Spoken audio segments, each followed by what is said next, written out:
God damn, man. John got a lot of randoms in here, cuz. Yes, he does, bro.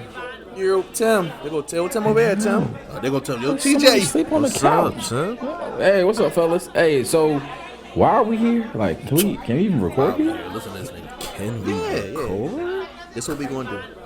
We gonna pour a shot, and then 5 minutes after that, I'm gonna say, "Shots up," and we gonna take them. Then 2 minutes after that, we gonna take another. Ooh, sounds fun. Wait, That's wait, what wait, I wait, like. whoa. What about him? Him, Fred. He just smiled and says, Yeah. "Yo." Really though? Yo, that's out of pocket, bro. That makes sense. I'm trying to get down. That makes sense. Okay. Yo, what's that noise? What is happening? Noise, yo, watch how you talking about my children. That's not noise. It's a brand, image, systems, way of life. Brother from another. Okay. Well, I'm definitely excited to be here. My other question though is, are y'all drunk every episode? Every episode, bro.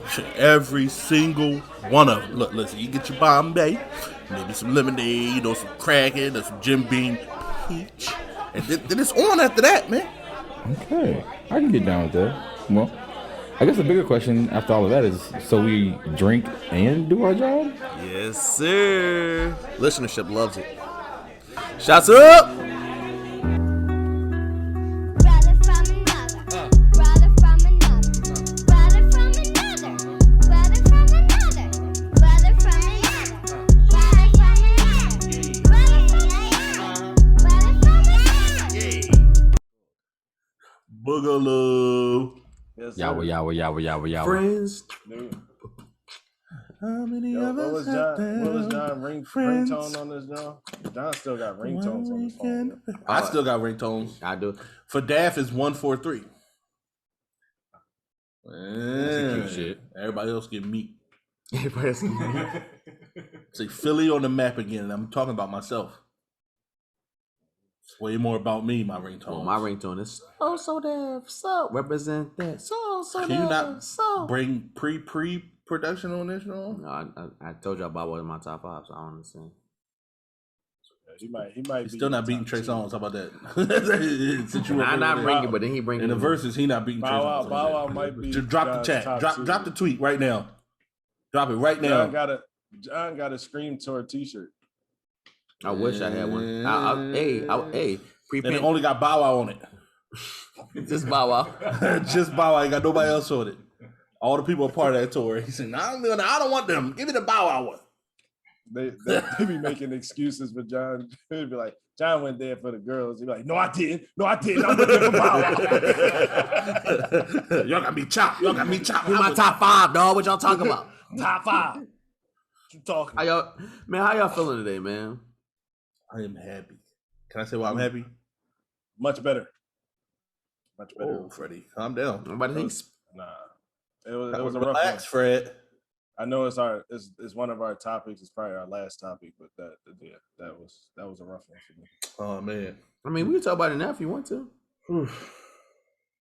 I mean, Go ahead. I would like to Go ahead. Yeah. You want to start the podcast sad. All right. R.I.P to the legend, my favorite artist, D.M.X. Just recently passed. Lived a great life. Great life. He was able to be a evangelist.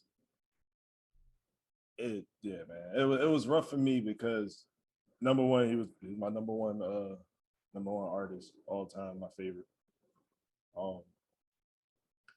Presence, the cadence, the command of your attention. Anytime he touched the mic or a stage, he had it all. And the biggest thing was that he was able to incorporate God in a lot of his stuff, even though he wasn't necessarily talking. Like majority of his songs was kind of talking his life and how he was brought up. He was always able to full circle it back to, all right, we got to give God grace every day, new mercies, things like that. And I thought that was probably the dopest thing that like when he did pass, that people were, yes, they played his songs, but more of his prayers got circulated. And I thought that was the dopest thing out of everything. It was like people remember this man for his prayers more than his songs and stuff. I thought that was really dope. But the reason why it hit me so hard, another reason was because he reminds me of my pop. And your pop used to growl all the time when we was kids. He still does, bro. And just the like, if y'all seen D.M.X and y'all seen my pop, they wore the like same glasses. All like he really looked like D.M.X, and it just reminded me of my pop so much that it kind of like brought that like, yo, your pop is my pop actually older than D.M.X. He's like 65. So it's kind of like it kind of hit home for me, and it was rough. I shed a few tears. I listened to D.M.X probably the whole day and some. I called my pop, he didn't answer them. He probably looked at his phone. Man, you talking? Why you calling me, man? Yeah, I called him. I called him today too. He didn't answer me, so. But no, that's it. Yeah, That's what he did. for right now. Anyway. For right now, but yeah, it was rough. It was rough for me. That day was a little rough. I agree, Freddie. I don't got much to add to that because it's just so sad. Okay. We could. Y'all got anything to say first before we drink to D.M.X? Celebration. I just think that of life. I just hope that he always gets like we had that conversation like a couple days ago. Like I just think we should keep celebrating him and not thinking why he came to us. His demise. Like I feel like he did enough talking about that. He's a beacon of God. And now like I told you my biggest fear like is when I figure out my goal, I'm like, all right, you gotta go. Like what other age it is. Like 50 is young. We just watched 80-year-olds have a whole versus last week. Yeah. 80-year-olds have a versus. So like I understand 50 is young, but I just think we should just keep celebrating him. Like I'm happy his album was #1 in the US. I'm happy everybody's like just keep the celebration going. I hope his album does drop. And then like we got great moments about him. Oh yeah. Tons of them. That man really just said that 50 Cent gonna carry his kid. Like that's hilarious, dog. He talking about Pop Smoke. Yes, he said. Yeah, he coming up, but he carried it though. He carried it. I just think that I just keep the positivity because like when it happened, like people were real negative, but he did a lot of good. Like you watch the clips that people are dropping, like, yo, this is crazy. Oh, it's different. It was definitely different. And he's truly a legend. Like he has to be in people. He has to be if he's in your top 5, if he's not in your top 5, he has to be 5th. He's the first artist to have 2 albums go platinum in the same year. Like, what are we doing here? Then his first 5 go like number. He's the first 4. He's the only artist to have the first 4 albums go to #1 on Billboard. So I mean, yeah, I'll take a shot at DM. I say Darkman X. R.I.P. Yes, Hope your family's straight. Hope your son's straight, your sister's straight. Hope everybody. All the kids. Salud. That was crazy. I seen one of his last interviews that he did with Nori, and it was like one of the first videos I seen once they announced his death. He was like, if I was to drop dead today, I could say I lived a good life. I lived a good life. And I was like, it was like he was already there, like he was already content with what he did. But it was to us, we was like, it's just so much more you could do. Like, because we see definitely the potential in our lifetime and how much of an impact that he had back then. Imagine that now. It'll be ridiculous. He'll be on like what? It'll be I think he still has an opportunity to do all of that because I look at like artists like Pop Smoke, who died extremely young, and still has a huge impact on Yeah. music. And he only had what, two studio albums, I think. One studio album, other was mixtapes. Mixtape, right? And like he was just getting started. And even me, like I'm not a huge fan of now new age rap, but he was one of the ones I was like, I'm gonna give it a shot and listen to. Like, all right, like I can see some potential there, some areas which I could rock with. So I think an artist like a D.M.X, who he also brought a lot of like generations together. Like that's something that me and my pops can like share. Like my pops is a big D.M.X fan. It's like, all right, it's one of the few rappers where like I got to actually see transcend. You already were listening to rap by then, so like it's a good moment. And I think a lot of too, like this is one of those moments where you're happy, like we had a thing like Versus, where you were able to see him kind of come back, kind of be in that limelight again, celebrate, have a good time. But like, you're right. Like a lot of my friends hit me up like they just remember his prayer at the beginning of the Versus challenge and how powerful that was. And so I think it's just one of those things where I think, yeah, he's gone physically, but I think he'll still have an impact for years to come. So I think we should just keep celebrating the fact that now, like John said, I hope his album does drop. I hope it goes platinum again, like to just continue adding to that legacy, building for his family. And then I think mainly, like I think a lot of young rappers just gotta look at it like, what is really your impact? What's your goal here? Like, are you here just to put out music? Are you here to touch people? Like what? And that's why I struggle with music these days. I just feel like we're missing that piece of like, what is the intention behind the words and the beat? I think about a lot of like the KOD album J. Cole put out. He said, I made these beats just so you get stuck on the beat itself. Like I could have said nothing on these songs and you still would have liked it, just how that beat was. But the point of our music is it's a responsibility to touch people in a way they haven't been touched before. And so I think D.M.X did that great, man. So shout out to him.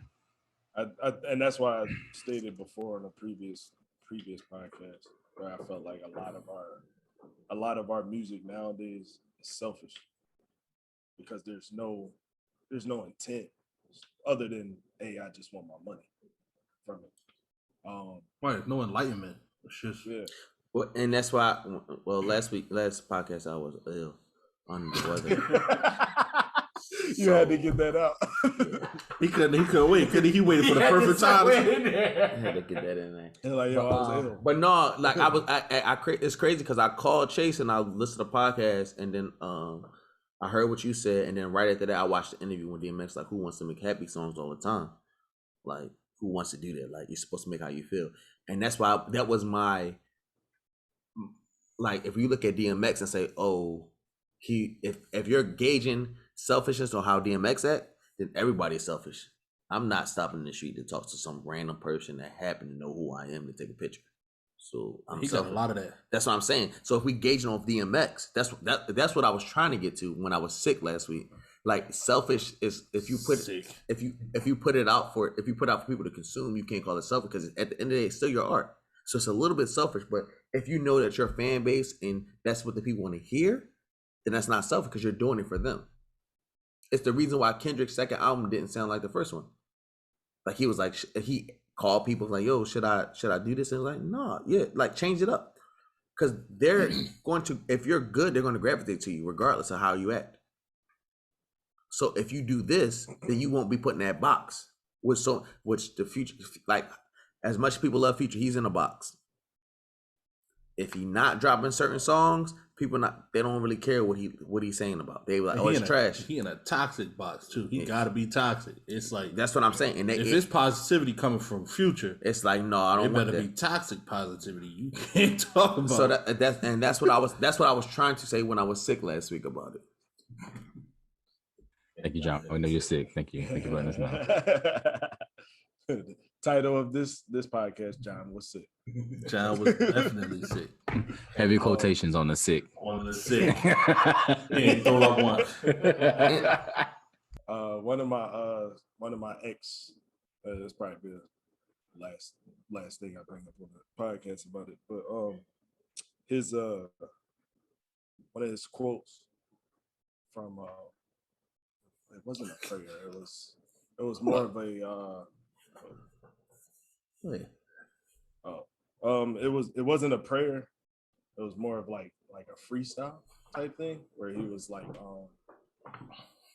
he said, "Don't look for the good in the bad. No, he said, look for the good in the bad, and not for the Look for the good in the bad, and not for the sun when it rains. What's the sun without rain? You know what I'm saying? No, like really. What? We got D.M.X here right now. Look. You hold it. What's the sun without rain? Like, come on. We want to sing about happy shit all the time. Come on. That's Fred said the same thing. Like, I want to make you feel something. Like, I was like, damn, this shit it hit. I was like, damn, Fred and D.M.X. He made you feel something. Fred and D.M.X. Yeah, both of them. Yeah. They got bars, D.M.X. Yeah. So other than that, how in the words of Chase, it's a weird ass question. What's the color of your heart? Weird. What's weird about it? You right? I don't use weird no more. What's the color of your heart? So he just ignored you. So what the word you gonna use? Difficult, irate. It's a difficult question to answer. No, it's a difficult question because you using words that most people don't use. We're getting into that later. It's coming soon. I can't wait for it. What's the color of your heart, Fred? This nigga is Dark Man X. Shout out to him. It's back to being bold, confident, red. So, I'm about to say he's bold, a blood, confident. I said those ain't colors. Bold, Red. confident, okay. back to I being was getting red. my adjectives, and then the actual. Oh, Saladin. What about you, Tim? Let me see. Color of my heart this week. I'll probably say somewhere probably green. I just feel like I'm on go this week. Like ready to just get after it. I'm happy to be away from. Is it green? Yeah, green. Just feeling like Gomo hopefully like recharge this week being back home, for a week. So excited about that, man. Mine is green too, because this is what the second podcast. Me, you, and Tim in the same room. Why you had to let that secret out? Some secret. Look at your kitchen in this background. Nobody know I stay. Now they do. Jesus Christ. Goodness. They know you have a kitchen, and they know I'm looking at Tim right now in person. Because I kept doing it already. I'm still doing it. Look. But no, man, I'm gonna say green. I'm happy, man. I'm gonna go too. Anybody out there want to say a prayer for your boy get this United States Postal Service job? Say a positive prayer. Don't say no prayer in hopes I don't get it, because then that's messed up. And you deserve to go. No, yo, stop asking everybody to pray for you. You know who they pray to. That's why I specified. But a positive prayer might be negative to them. Or negative to you. Excuse me. You told them to say a positive prayer. You know who they praying to. You said make sure you make a positive prayer. Correct? Why you gotta make everything dark? I'm sorry. I thought I covered all bases. Here you go. It might be negative to you. Well, no, not if I'm asking for positivity. If it's negative, it ain't gonna get to my God. How about that? What about you, John? What about the Would you say that again? Mr. Green Lights? Mr. Green Lights. He talking to you, Tim. I'm talking to both of y'all. No, green I didn't say green lights. He's a track he said star. green lights. I said mine. Yo. Yes, What's up with you? What's yo? up with Freddie? Oh, he's back in action. He's Sheesh. a runner. He's a track star. Why? Yo, what the hell are you talking about? Why is he a runner and track star? Explain Oh, yourself. no, he gotta ask that. He gotta answer that. You put it on him. Yo, okay. That's fine. He can finish the rest. All right. Hey, finish my statement. Yo, what's something that's good to happen to y'all this week? He don't never want to answer questions. I do answer questions a lot. Yo, stop. You're not the host of this show. I'm not saying I'm hosting it. You're a part of it. I don't know. Act like it. I need to see what the color scheme is. I don't know. You don't know what colors are. I don't. I'm colorblind. I told you I'm tone deaf. Your fucking heart is see-through right now. So I'm not transparent. Your favorite word, transparent. Even though you though you colorblind. Stop stepping on my punchline. Okay. Even though you colorblind, you still see two colors. I don't do setups around John. I'm black, never white. Colorblind, see, like more of a grayish color. It's not really white. He said I had two colors, so I played into his thing. Black or gray. Okay. What's something good happened to you this week? You think you helping? No, I just asked. Why is your heart black? My heart's so cold. That'd be blue. Mm-mm. Oh, you got frostbite. Black ice. Frostbite, black ice. So I beat him to it. I don't understand why he didn't answer my question. Like I'm not sick this week, y'all. I'm black good. ice doesn't necessarily mean it's black ice. It means it's transparent. It's see-through. Mm-hmm. So if it's see-through and my heart is still black, then I not say black? And I'm asking why. What? Why is your heart black? A lot of things. Because you said it's cold. Sure. You cold. Cold as ice. Long ago, baby. No need to sacrifice our love. Yeah, switch it up. Hold on. Switch it up on him. You gonna mess the sing along? Once again, what's the good name? Something good to happen to y'all this week. Oh Jesus! You start. This week, nobody cared. Tim, you go. Go ahead, John. He was on a roll. Go ahead, John. On a roll. No, you good, Tim. I you on a roll like butter. I mean, I woke up every day. Oh Jesus, damn. That's just. I woke up every day. Yeah, man. We just stop talking about D.M.X. Sad. I went to work. I was on time. I'm trying to be an adult. I lost 3 pounds. Why you say it like that? 3 pounds. I just don't know what else. Yeah, I think I'm good. That's why I want y'all to start. So you can end it like that? No, so I can figure out something else because y'all might say something like, "Oh, damn, that is a good thing to happen." Oh, so you trying to you a copycat? You a thief? Yo, Trying to read the room. That ain't reading room. That's stealing. You said you went to the store. I was in the store too. Why do I sound like that to you in your head? Well, I gotta make you sound like an imbecile. So. wow. Nah, something that had been good this week. Ugh. I was able to pay my car off, pay my wife's car off, and I was able to get one of my student loans out of default, my Perkins. He got money. A large. I mean, we trying to make some big moves. We trying to get this house, bro. Solid Dean. I'm with you on that. I'll tell you one thing. I'm only saying positive prayers for you. I'm like, John. Thank you, sir. Yo, I'm not saying negative. What's going on? I'm saying positive. Why'd you make me defend myself? Like, what's going on with you? I didn't make you. Yes, you do. Why did you make me defend myself? I didn't make you. You just put something in that. You just put a whole narrative. Hey, guess what, pal? That's all. You're the only one that bring up the negative side, so we gotta make you the negative. You know who Fred is? He dark, not necessarily negative. John, you did take it over from Freddie. You took it over, bro. Yeah, you took it all the way over. Tim. How was your week? It was good. I've got a lot of things going. I got some contracts put through for some shows coming up. So I'm waiting on this last artist from our school to just confirm. Absolutely not. It never happen again. Never happening again. Never happens again. And if it does, my office won't be the office that signs it. It won't be my office. That's good. This week, I got to celebrate with a friend this weekend for her birthday. So I was at Shaney John this weekend in DC. So I got to see some friends. I just link up with Darius. I hadn't seen him in a while. Kendall, Tumbo, those good people. And yeah, I was happy to just pop up on John and Chase for the podcast. So spend some time with guys from BFA. Hopefully next time be me and Fred walking through the door, or we all be together somewhere soon. So yeah, man, I'm good. Tickets cost too much, bro. Y'all gotta talk. We're not talking about tickets. Y'all gotta talk to RDU, bro. Fly to Charlotte. I could fly into Charlotte, but that's the thing. Yeah. Make an excuse. No, I didn't even think about it. Excuse me. All right, John, what you got? I said it. It's Chase's turn. I said mine. Oh, you ain't pick up off nobody and still you ain't get no contracts today? Nobody said that they went to the store, so you can't.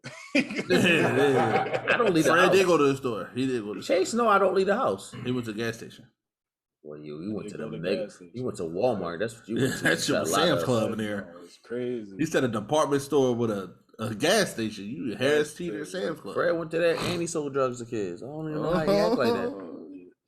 Popping Just pass out a few little packs real quick. Stop saying. Oh, okay. He was supposed to take the joke and run with it. He just took it. Yeah, look. What are you supposed to do with the joke then, John?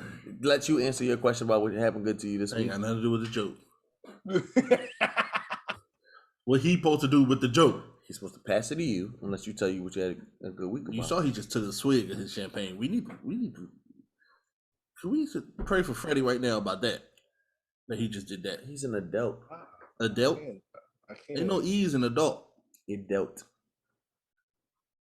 All right, look, I had a few things this good. I had a few things happen this week. I'm quiet down because I listen to the podcast a lot. I scream a lot, so I'm gonna just start talking like Tim. Yeah.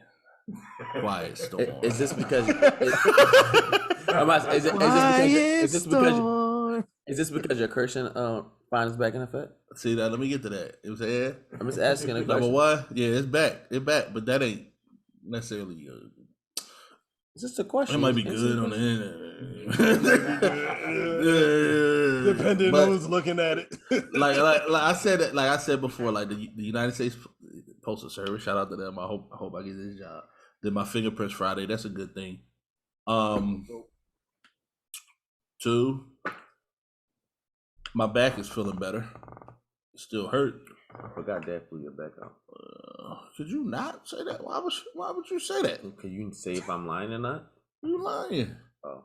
But you want to talk about blue backs? I put a birthday cake on her back and blew it out. If you want to talk about blown backs, Jesus I blown Christ. back. All right. Well, actually, I couldn't because. All right, come back. I'm looking at you. I'm looking at you. Jesus I couldn't blow it back. It's so dark, so fast. My black back hurts. My back hurts, so I couldn't blow her back Black because I want to say blow it black back.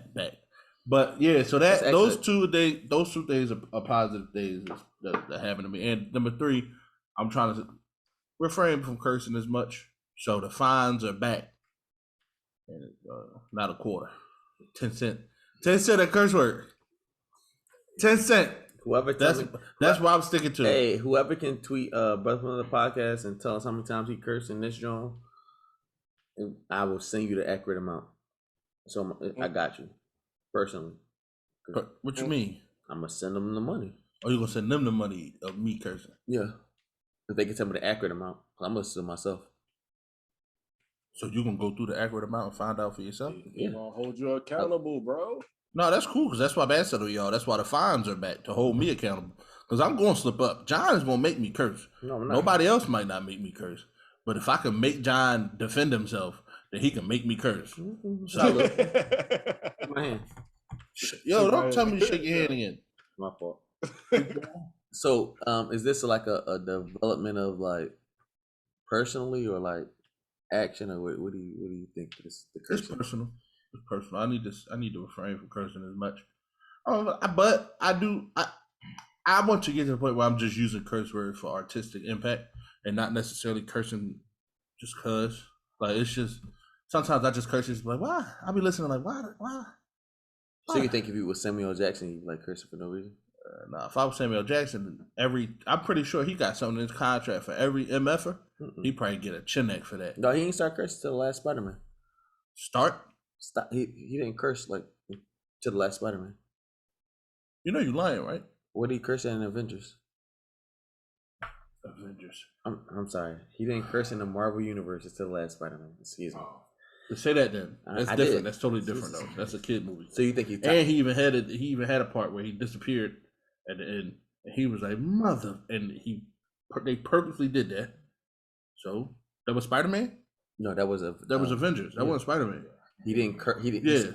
And the Spider-Man, that's the first time he cursed. He said, "Bitch, please." No, I ain't talking about that. I'm talking about Mother Effer because that's his curse. That's So Samuel you think he's Jackson's curse typecast? word. No, he's not typecast. He does a lot of different roles. But that curse word comes out in almost every character. So as an actor, what do you think about? That's his trademark. As an actor, what do you think about Bridgerton and Hank saying, "I don't want to be typecast, so I'm leaving the show"? I mean, to be typecasted for a show like Bridgerton, that's extremely difficult. So I don't know what kind of typecast he's speaking of. He didn't elaborate. I don't know. I don't know. He was basically saying like if he has this role and excels, then people are just gonna remember him as the guy from Bridgerton. So he said he's not come back for season so 2. not just typecast. He just don't want to. He want to be known for more than just a dude from Bridgerton. But that's not typecast. It is typecast because that's what Robert Downey Jr. said when he went Iron Man, and then he shot the lawyer, and it was like. But if you, that's kind of like part of the success, in a sense. Yeah, Robert Downey has way more roles than. But just I said even before Iron Man, Chris. He could be known for Iron Man, but typecasted. Yeah, but Chris Pratt, even so, Chris Pratt was typecast as a dumb guy on Park and Recreational, and then he went into the Marvel Universe. Like people loved him. Like I'm asking from an actor's point of view. Well, is that a personal choice, or do you think that happens? It definitely happens. It definitely happens, but it's also a personal choice as well to not want to fall into that category. And I know that just from experience. I tell you all the time, I want to lose weight because I don't want to be painted into the character of the fat funny guy. Fat Albert. But that's not necessarily where I think they are. Chris Pratt, you get typecast because that's what you're good at. If you want to be good at something else, do something else. I don't think quitting a role or giving it up just because you don't want to be known for that role is a smart idea. So if y'all think Tim could be typecast for a position, what would it be? Tay Diggs. They did. Playing every black movie coming near you. That's what I'm doing, Chase. I think Tim does. I like Tay Diggs, but I don't think that he. I think he. How can I say this? I don't think he really minds certain typecasts. Even though it's not really like he's not in the movie, but like people play Tim for the church going guy. Like he's at least from my understanding. Like they look at Tim and it's Tim that's the. So let's off your chest. Yeah. What? I was still talking about me though. So when I was talking about me, I had to hold me. You fill yourself up every time. I had to hold me. Yeah, all the time. You don't feel yourself. I love myself, so I touch myself. Ooh. Right here. I just stopped touching myself. Oh my God! What touch myself you right say? Here. Fred makes up dark. This is all you, pal. I just stopped touching myself. What's wrong with that? I said right here though. I don't know what you be talking about. I don't know what you. Are you I can't touch his toes. Right here. That's what I'm saying. I said right here. Yo, can you do that over there? Go sit with Tim. Go sit with Tim, yo. Yo, no, go. Watch your tone. You on timeout? Tim's the timeout section. Nah, but correct all me right, if let's I'm find wrong, the breakout room real quick.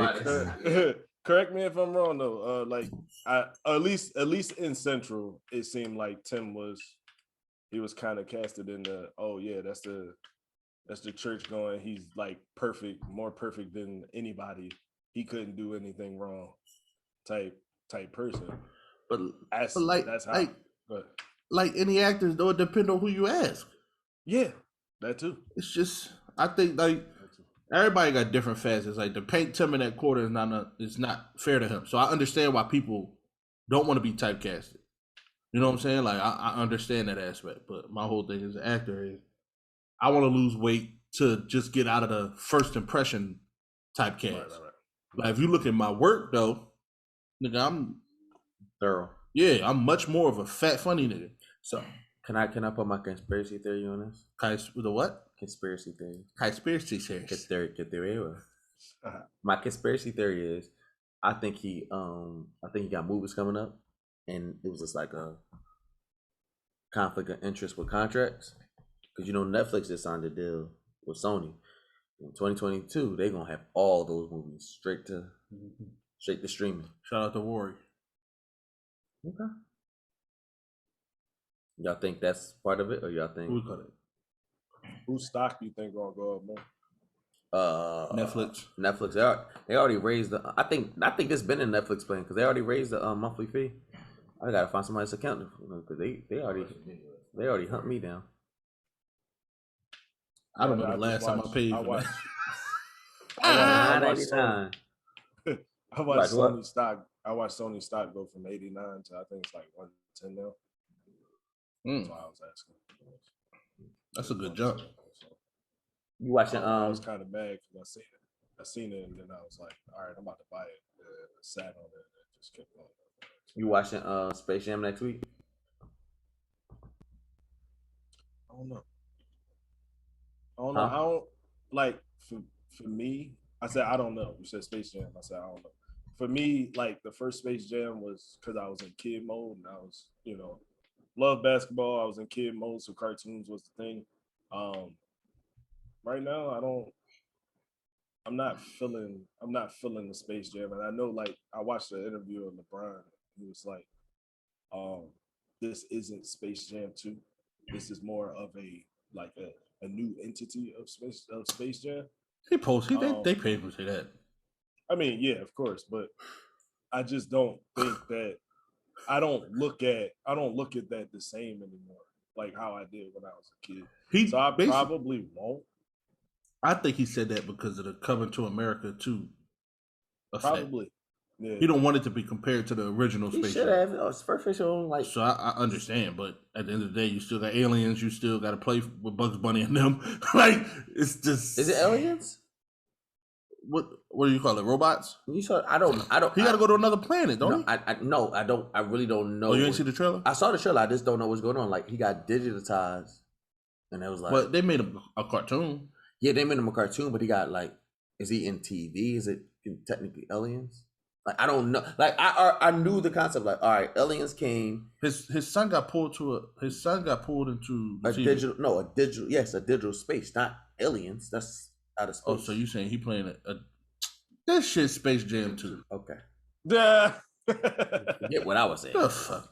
Tim, you watch the Space Jam?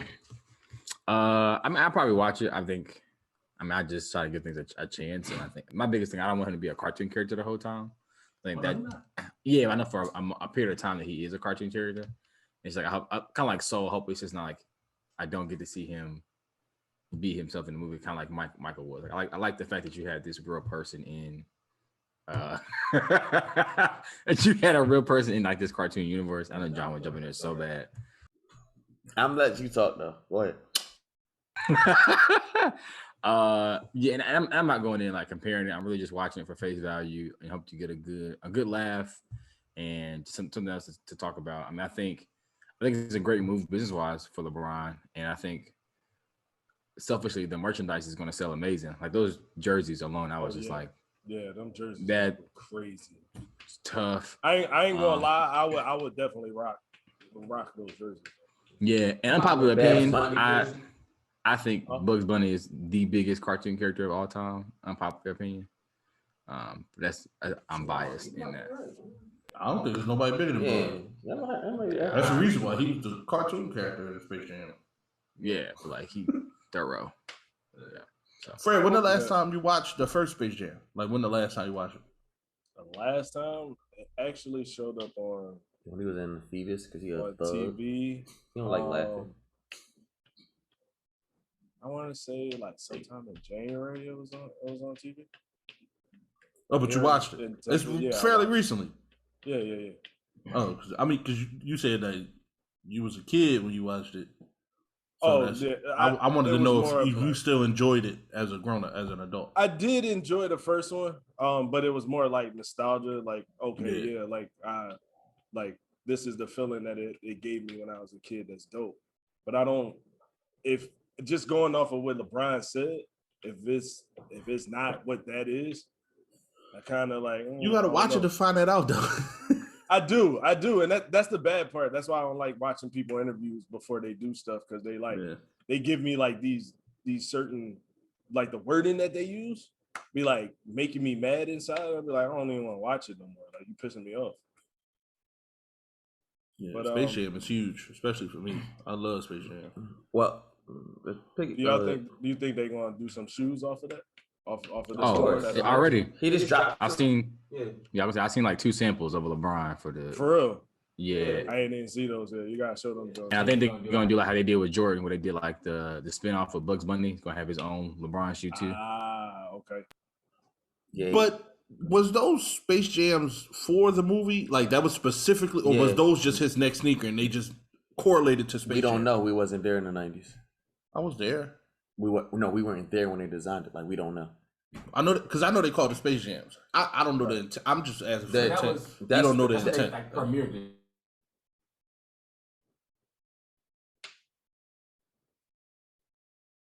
Can't hear you. My fault. I was saying that Nike had to make sure they put that probably in his contract. Like the same way Jordan said, I gotta be able to practice twice a day or in between all the shoots. And Nike was like, and if you want our shoe, this is gonna be the one. And they probably had some design. I think one of us had probably more say in Bugs Bunny shoe, the 7 hair, which is based off that movie too. Bugs obviously doesn't wear the shoes in the movie, but a marketing scheme they use it all the time. Busting niggas ass barefoot. And he got an Yeah, I think 8. this- Bugs got an 8 too. Yeah. So I mean, I'm pretty sure from a business standpoint, LeBron is not going to let this not be on somewhat of his enterprise. But I know it's like Warner Brothers. It's Warner Brothers and LeBron, whatever LeBron's. Oh yeah, enterprise is definitely. called. He made $650 million Freddie, you already know. in endorsements. Yeah, that's why I was like, I'm just making sure. I Brian, didn't see it when it anywhere, come to but that I business- know LeBron ain't crazy. Did you? Oh, have you watched the trailer? I watched part of it. Yeah. This watch. Don't even watch the whole thing. Just fast forward to the end and look at the credits. I was gonna say It's this whole team. Yeah. Nobody else. Forget Warner Brothers. All that. It's LeBron and the team. Oh, EP, music, all that. It's like, oh no, we did all this. So, that's another question. Did he get to pick the music that's going to be in it? Go ahead, John. My fault. He just EP 2 Chainz album, so I'm pretty sure. Man, The other thing I was gonna say was one thing I like LeBron too off the court is that he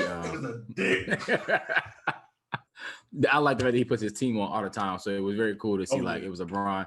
And then right after you saw Maverick, and it's like everything LeBron touches, Maverick is like on he all right of there. that. He right But there.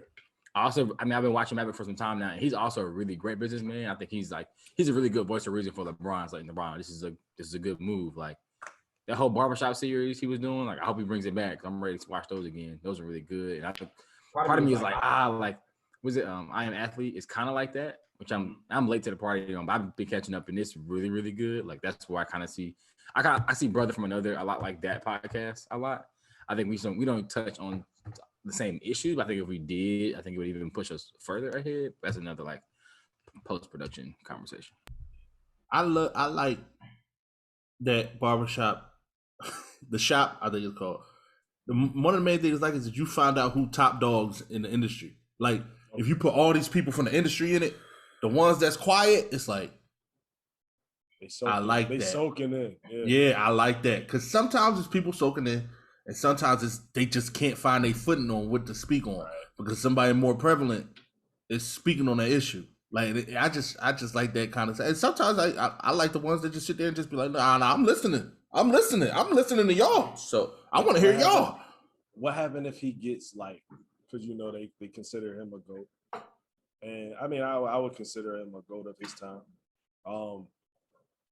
If he does like a GOAT edition, like it's him, it's Michael, it's Tiger. I'm about to say, do you watch the show? Because he don't never do like it's all like just sports. He be having random people in there. Yeah, I know. I'm just. So I was just naming. Oh, you just naming that people. was So just- him, yeah, Tiger, just naming Tiger, Mike, Serena Williams, and Kim Kardashian. Like he had them all in the room. And then what you think? She a billionaire. I'm just, for me, I'm just looking. I'm looking at I'm looking at the room and who talks and like if there's ever any. If I'm ever like any talking over you type thing, like just the respect in the room. Like that's what I'm looking at. She gonna be the one that can't fucking talk when this is going to happen. If all of them are in there, Kim Kardashian should just not really speak. She should not, but will she speak? Well, she I mean, like, I think she will because I mean, a lot of people don't give her a lot of credit, but as far as this media stuff, she's up there. How about this? Instead of her, I put Kris Jenner in that room. No way. I put Kris over. Over. No. She hit $1 billion first. No, she had a Kris billion. run all them niggas. She had $1 billion in network, not what billion in billion. Okay, yes. I think Chris. Absolutely right. I think Chris. Why are we hesitate? What are we doing? I hear I'm trying- Chris. I mean, I get why. I don't. It's no. That makeup that's the in point. room. That's why we thinking about Chris for no reason. Why? Why no reason? What do they have without Kris Jenner? What do you mean? What do they have without their mother? They're Kardashians. That's their stigma. That's the reason why they don't claim. That's the reason why they don't have. Why was possession. Kylie and the other one ain't Kardashians, And right? that's why Kylie had a Billy, right? No, she had a Billy in products sold. Yeah, not actual. That's not huge. No, not to say that you're not. Huh? It's the difference between worth $1 billion and have $1 billion worth of assets. No, I hear that. So she's I know $1 the billion difference worth, between that. So she's $1 billion. Still- That's not huge. No, because it's a all celebrities. She's the youngest one to do it though. She's right. They all had this. They all had the same lane, How and about she this? was the first one to do it. How about this? Off of who lane did she pick that off of? Anybody? Kris y'all Jenner. watch NASCAR? All the lanes come from Kris Jenner. No, they come from the Kardashians. No, they come from Kris Jenner marrying Robert Kardashian. That's what happened. And Kris Jenner created all of this, regardless of last name. She only changed her last name because she got married again. That's it. So you're saying that Kris Jenner is bigger than Kim Kardashian? I'm asking. Yes. Okay. Yes. Tell me- she's the brains behind the operation. She might be the brains behind. Kim, you know she not the brain. Nigga, anything she did, her mom probably told her to do. So anything she, once again, we may know that, but I'm saying, if you're saying she's the brains, if you look at it, I'm saying in a room full of them and talking. no, that's not. That's what we were talking about, no, John. we were not. We were talking about the That was the shot. question, John. Yeah, because we were asking about if you put all the legends from various fields in one room, who would talk and So who you saying wouldn't. you gonna put Kim instead of Kim? Chris C instead of Kim. Yeah. I'm not arguing with that. My fault. You already argued with it. Yeah, because your hair is not. That's what I said. That's the first thing I said. In that room I full of do. greats talking, I do. Chris won't have more to say than Kim Kardashian. No, I don't know. But see, okay. I think that's it's from my a different perspective. I think An I OG think perspective. Kim not no OG. But that's what I'm saying. That's my she's that's not my an point. OG, but she does know a lot about what that media is. But once So again, she could speak on that, and then Chris will be able to speak on a whole nother the behind the scenes aspect of the brain. and that's what I'm saying. I'm one that you want to hear. And then no, it's not that you want to hear. It's the one that makes more sense. No, it's not. Them aspects they come from the people that actually are making the moves. So we might think Chris is behind the scenes, just like how Oladipo or agents behind the scene. All those people are behind the scenes. What I'm saying is that Kim will be more vocally, and Chris will be like, "No, I'm not saying this." Like if you give him the show, she's gonna shut the fuck up. No matter her Chris for me. yeah, no matter how her network is. That's what I'm saying. Yeah. I think So, like, they'll both have talking points. They'll definitely both have talking points. I think Kim has the bigger following, so that the guys in that room would respect Kim. Like, okay, like I agree. gets the They will talk. respect Kim, but I think they will respect Kris Jenner more because she's elite in this shit. She put her whole family on. Nobody knows who she is, man. I think the people in that room would, John. You don't what? He doesn't watch. He doesn't watch Keeping Up with the Kardashians. Right. What I'm saying is based on the show, the people in that room would know who she is. What I'm saying, Kim if we is talking about the shop, more- if we talking about the shop, right? Okay. The people in that room are known. Like there's no like, oh, who's that? They are known. They will have to introduce her. You got Kris Jenner fucked No, all I the way don't. up. You don't watch Keeping Up with Kardashians. She's on Keeping Up with the Do Kardashians. you watch the show? Yes or no? I've tuned in, yes. Do you watch it? Not anymore, but I used What to. season did you stop off on? 4. 4? Mm-hmm. Because it got terrible. Like, what do you mean? Like, Can I add Please do. 2 wild cards in there? The people we hadn't thought about. Could we add Jim Carrey and Will Ferrell? Two different lanes. But we said just legends in that room. They have a good conversation. I think they would. Will Ferrell be allowed in that room. what? But Kim Kardashian would. Yes. Yo, You really think money is everything? no, I don't think money's everything. Yes, you do. If you say she deserves to be there over Will Ferrell, you think money is that important? Anybody here deserve from my mouth, or did he just making up stuff? If you heard, I said You answered Tim's question. If I said Will Ferrell or Kim Kardashian? Did I say deserve? You said Kim Kardashian. Did I say she deserves to be in that room? You talking about the viewership? Did I say she deserved to be in that room? Anybody? Then why you put her in there if she don't deserve it? What do you mean? It's the same reason. Like, I feel like at a certain level, it's not about what you deserve. It's about what you have. That's why when you compare things, are you going to tell me that right now that Will Ferrell is a bigger name than Kim Kardashian? More respectable name. I didn't. Yeah, that's more respectable. Respectable and big. What's in big though? It's not all about who's the biggest person. It's not about that. Yes. No, it's not. So why Will Ferrell don't have $1 billion? Because the scale is different. He might not make the same money Kim Kardashian. He don't do makeup. He don't create fashion lines. She tapped into a lot of different spaces, yeah. But respectable human being, Will Ferrell's. Please, Tim. And you're here. I can look in your eye. I asked you a question. At this point, I never said about.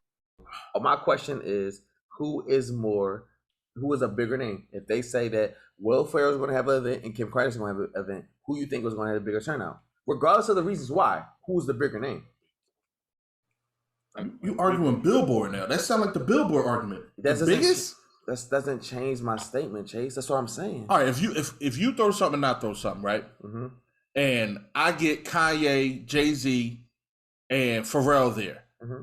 But you get more people, but none of them. Which room is the better room? What's the room? What's the names? No, just answer the question, because you ain't naming the names for Kardashian and Will Ferrell. Yes, I am. I named Kim Kardashian and Will Ferrell. I'm confused. Am I tripping? I just said that. I just said. If I got those 3 or 4 people I named, what do you like? All right, what should do in your room, you get Lil Nas X. You get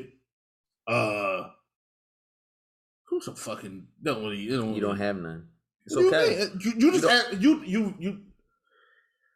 just because I don't have name, that don't mean you can ignore the point I'm making.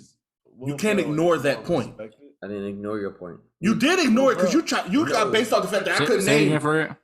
I was saying Will Ferrell is more respected, but I do think because of the time we're in, Kim Kardashian gets the bigger role. And that's why I'm trying to separate bigger from more respectable. But which one is better? Bigger or more respectable? We're not talking about that though, Chase. The only reason I brought up those 2 names, so Jim Carrey and Will Ferrell, it was more so like legends in their field. And I think of comedians who have transcended movie stars who I think much more beyond just, I won't say an average movie star, that sounds so bad, but an average movie star, like those are 2 people who I know that they crossed over in both genres, people who tune in, like fan base. I do think, unfortunately, in this debate, yeah, I mean, Kylie does get, or Kim gets the bigger room, but I would have a better time with Will Ferrell. Yeah, and that's all I'm saying. That's all I'm saying. Chase is making it as a respectful. I'm not talking about respect. I'm talking about when you look at it, Will Ferrell will not be letting the same rooms that Kim Kardashian's in. She's a billionaire. Billionaires getting bigger rooms than millionaires. I'm confused on what. Yeah, I think we're just looking at the shop, John. So the show, would you rather have Will Ferrell in that space or Kim Kardashian? LeBron, we already know LeBron is definitely a what's it called? What's the word? When you take advantage of a things. GOAT. Opportunist. So if Kim Kardashian said, I want to be on the show. He said no. I said, oh. I said a GOAT. You said no. He liked that Brown. I had that a long time ago. I was talking about the word, man. Some of the words, man. I know. I was. So I was saying, if we already know, if Kim Kardashian say, "Yo, I want to be on the shop," I'm pretty sure you have on the shop. That's all I'm saying. I think Maverick works a deal in the background and be like, all right, you ain't on this one, but you get on the next one. No, Maverick does. If she in that room with Tiger, Serena, Brian, you'll be upset. Mike. Just say you'll be upset. No, I'm not gonna say I'll be upset. I think she's accomplished great things. I think I wouldn't be upset. I would be kind of like, what's she doing there? Like, you'll be like, if the talk is about being a billionaire, then I understand why. But if the talk It's the shop, John. If they're talking about It's the play off of the barbershop where you go into a barbershop and everybody's voice is equal. It's not about who has the most money in a barbershop. It's called the shop. And that's what I'm talking about. That's my reasoning for saying in that room, in that space with them, I'm not saying that she's getting there just off of the fact that she's a billionaire. I'm saying, what does she have to say? What can she add to the conversation? If we're talking about just being a billionaire, I get it. But if the conversation is wider than money and being a billionaire, if it's about social justice, she could add to that. I'm about to She say been what helping you're talking people. about, yes. She ain't helped people since Trump left. So I mean, we She ain't having a chance to. Chance to. What's wrong with this guy? Chance. The president doesn't have to ask for your opinion? Yeah, like the pardon, like they ask, who should I pardon? It's a list that they give out, and then they be like, who should I pardon? And people. Shout out to Kanye. Shout out to Kanye, but he just gonna just dismiss my Shout out shit. to Kanye. Okay. She wouldn't know that shit from a can of fucking paint. Fuck out of here. It's okay. She's not gonna be in a room with them talking about nothing else but other than the fact that she got $1 billion. And how fucking good is that conversation from a nigga that got $15.50 at a place they work an hour? Nobody wants to hear that shit. Yes, sir, sure is. Put Jay-Z in that room too, then. Jay-Z's never gonna go to the shop unless it's the season finale. Nigga, if it's a room with him, You said season finale? Yeah, it's like just him and LeBron. oh, he needs his own room. Yeah. Why? What you mean? I'm asking why. Why do you think that? Matter of fact, AI might be in that room. He only I gets don't to know. pick his own. They're gonna his ask own AI room. about practice, and he ain't gonna want to talk about it. AI might be in there. AI, Jay-Z, and It was too much LeBron. fucking disrespect for AI going on last week. The whole count and chase thing just went out Yeah, the window. he's doing a lot. He's like on $1 right now. I don't even know how. Huh? I'm gonna have to listen to the playback. I start counting. And I got to $1. Say, What's that? Allen Iverson? yeah, But at 10 cents, I'm at $1. yeah, Sheesh, I'm tripping. a little bit. That's why accountability You is said it all. important. You said it only. It only take one He argument. take in that room, dog. Nobody wants to hear her speak in a room full Stop of them. saying nobody. Just say you don't want. You tell me all the time. Nothing is absolute. Just say People you don't matter. People that don't matter want to listen to her. I don't even do nothing but, huh? Halfway devil's advocate real quick. Yeah. I also feel like she hasn't been given a platform to truly like break the mold of what she's been portrayed as. Like I don't think you just hit $1 billion, even with investments from rich parents. You don't just hit $1 billion without knowing something. Like, and I think she has a lot more to contribute than maybe we expect. And I play into that too. Like, I don't have a huge amount of respect for her only because I know like you had a really great like investment scheme from the beginning. It's the same thing you hear Trump say, like, I had to get a loan from my dad for $1 million. And it's like, you said a couple podcasts, we all said it, talking about houses, credit scores, and all that, how hard it is to get a loan as a working class person, let alone being a person of color. But I just wonder, maybe that's a place she needs to be forced to have that conversation. I think if you put her in a room with Serena Williams, who we've seen is an activist, really got it out the mud from Compton and is killing it, I think she's now forced to have the conversation. And I think in that place, they don't give her the out of having Kanye as like a person who could get, it's like, yeah, you had, but Kanye came out the mud like us. So Then put Kanye in there. No. Let's credit what Tim saying. Put Kanye in there. For- No, I understand what he. Let me I- comment on what he's hold saying. on. I understand what Tim is saying. Mhm. I'm not saying she's stupid. I'm not saying she doesn't Nobody know said anything. that. Nobody said that. He just said she has to know something. No, he to didn't. get to $1 billion. You missed 10 point. You missed 10 point then. Because you cut me off. No, you. Because you cut me off. I was getting to his point, but go That's ahead. fine. Go ahead. Go ahead, kid. I cut you off. The floor is yours. No. Since you want to act like that last week, you keep cutting me off. I was sick last week. That's why I was Yeah, acting well, like I'm sick today, so you continue. Oh, well, then we're going to break after the statement. Then we're not going to get a chance again. Did he do his hands like that too? Then you can cut me off. That's what he Yo, did. y'all let me do the. Oh, I gotta watch the video. That was you. That was you that did that. You keep cutting me out. Nigga, get What your I was point saying is, about. I tell me I hear what you're saying, but also I'm not gonna give her that. I'm not gonna give her that far of a reach. What I'm saying is this: they paint her into a wall. What's Tim's point? You tell me, because you say you knew. This what you did. Well, to you told last me week. I didn't get to his point, so So get to please his point. tell I'ma me shut up. what you think Tim's point is. I don't know. You don't get to cut me off and don't speak to his point. You don't get to do that. Tom, he just walked away. Yeah, he gonna walk away and cut the light on. Look, he's standing in the corner. He tried to. I'm give telling you, I want drunk spotlight, John bro. back. I want drunk John back. St. John. No, because it wasn't sick. It was drunk. Sick John come back. Sick drunk. Are we taking a shot and going to work? No. What about the AI joint? I want to See? talk about Oh, the yeah. AI joint. See? Let's go for it. Let's go for it. No, Chase, say your point. Get your hands out your pockets. You are in your own home, John. Why are you acting like this?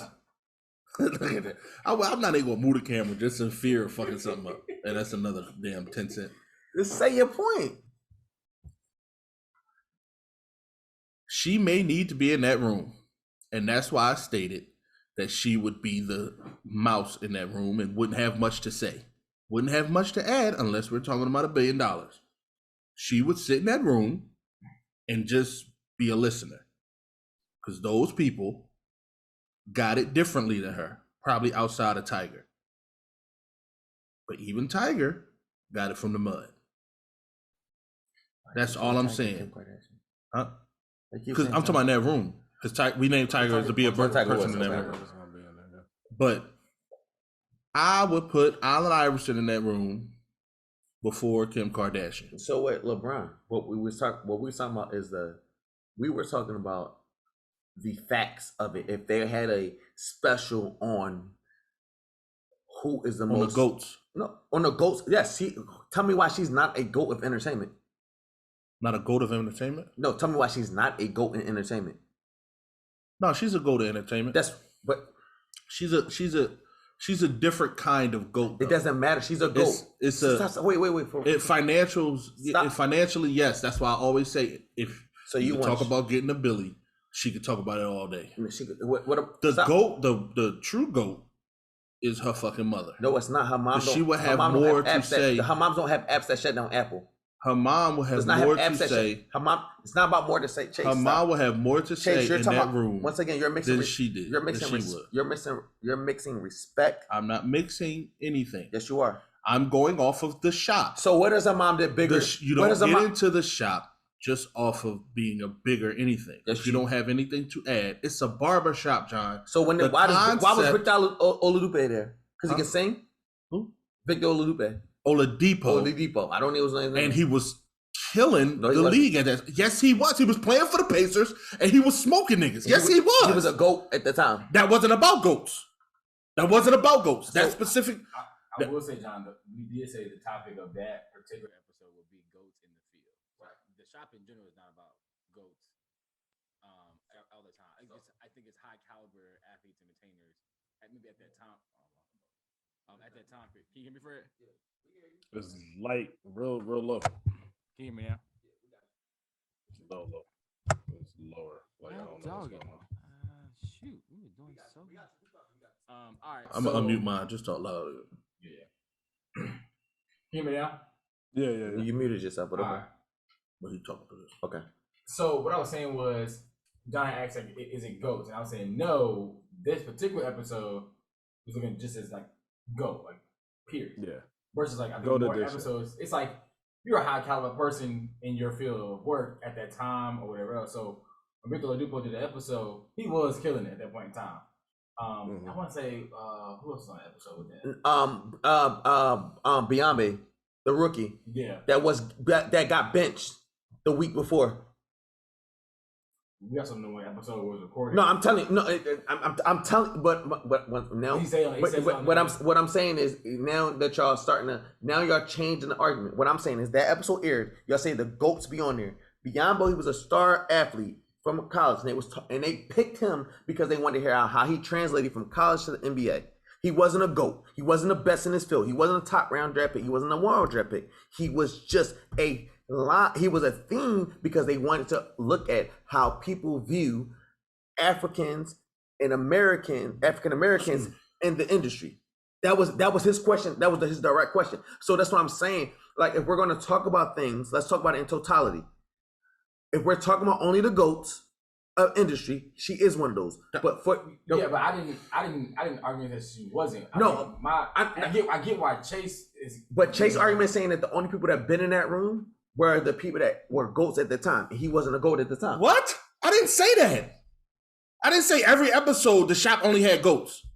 That ain't what I said. He didn't say that. You said that to be on that episode. You said to be on the shop, you had to be what? That's To wasn't be that on the criteria. Can I ask you a The question? GOAT episode. That Yeah, was it was the I didn't GOAT create that edition. criteria. Yeah, I didn't say that that. was mine.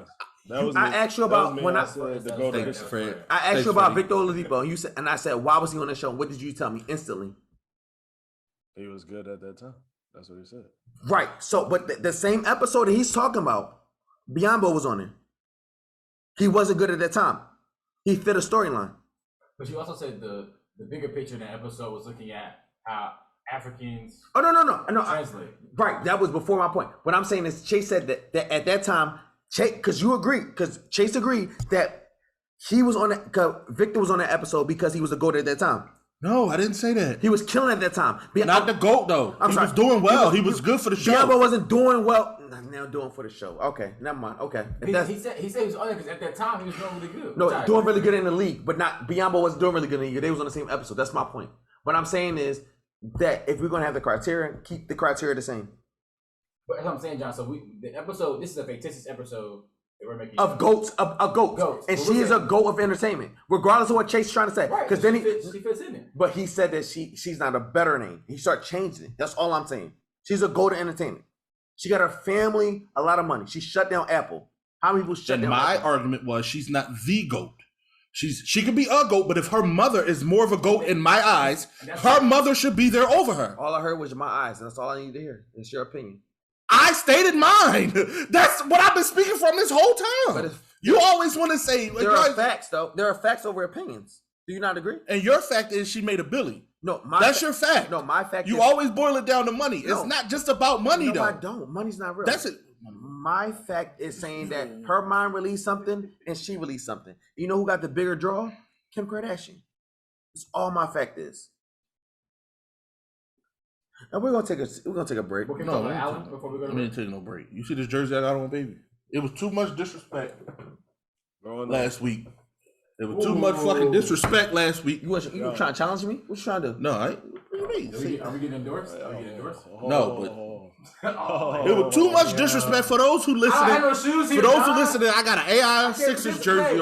on, and I got the questions on, which is the Allen Iverson sneaker. It was too much disrespect last week about Kyrie Irving and Allen Iverson, and I just wanted to. No, not on us. Just on. Look at this nigga here. Let's go. You got the answers? You got the Let's answers? go. Ooh. That's it. What size is these? Ooh, icy bottom. Oh, these my size. Hey, that's not my size. What? What's that? Oh. Those are Kim Kardashian of questions. He never wore those. He never wore those. He never wore those. Got me chopped, dog. Just throwing it in my house, dog. We gonna take this shot right Anyway, here. this I love the AI right here. I told y'all I couldn't take it anymore. I heard too much. As soon as I get the D.M.X AIs, it's a wrap too. And I had them as a kid. I wish I still had them. But my mom told me there was a flood in the basement and I lost a lot of stuff. You got the red one. I got That's the where white she one. kept I all got my the stuff. blue one. You see what I'm saying? You know what I'm saying? And when I went to get the blue ones, they didn't have them. In my size. He wear baby feet, I seen so the green they had ones. him in his size. The green ones was tough. But I wanted to mention, I thought about this because Billy King, who used to be a GM for the Sixers around the AI time, he he said that AI would get injured, but even though he was injured, AI would still try to play in the game, like no matter what, like damn near. I love AIs. Anyway, He got his the year that he was released. 97. so he said that to keep AI from playing, they used to hide his jersey so he couldn't find it. Yeah. And then said that one time he did find it and he had no sneakers. And he was trying to send one of the ball boys to Foot Locker. Up the street, which is not far. Not far at all. Just say, yo, go get me anything Reebok. It don't matter what it is. Just get me it. And so I can play tonight. Like, this is the AI. Like, Kyrie's sitting out for personal reasons every other week. Oh, when I did it. Every other week. When I did it. It was bad. Every other week. We all got personal problems, dog. We all do. We all got them. Some bigger than others, but we all got them. Can we just do this? AI, don't compare AI and Kyrie again until Kyrie get an MVP. He just don't compare him until he lead a team, bro. What team did he lead? Well, He didn't lead a team. I'm not gonna go that far. I like Kyrie too. I don't want to come. I don't want this to come off as That's hate towards Kyrie. Like, Just for all I you like Kyrie peons too. out Kyrie there, is, do Kyrie not. is very, very magicianal with the ball, even though he doesn't move anywhere. Like he doesn't go. He'll get a bucket on you. He He'll can get a stay bucket. in the same spot when he's doing all the dribbling, and he mesmerizes you, and then he gets past you. Like, but he can't lead a team, bro. I'm He not cannot saying lead all a that. team. I'm saying Proof's in the pudding. don't compare him to AI. That's all I'm saying. Proof's in the And pudding. that's He all had I'm the saying. Cavs, and then they ain't go nowhere until LeBron Look came at John's face. He ain't lead Duke. He played 11 games for y'all. Yeah, exactly. He didn't lead Duke. He was on the bench. That was Miles Plumlee team.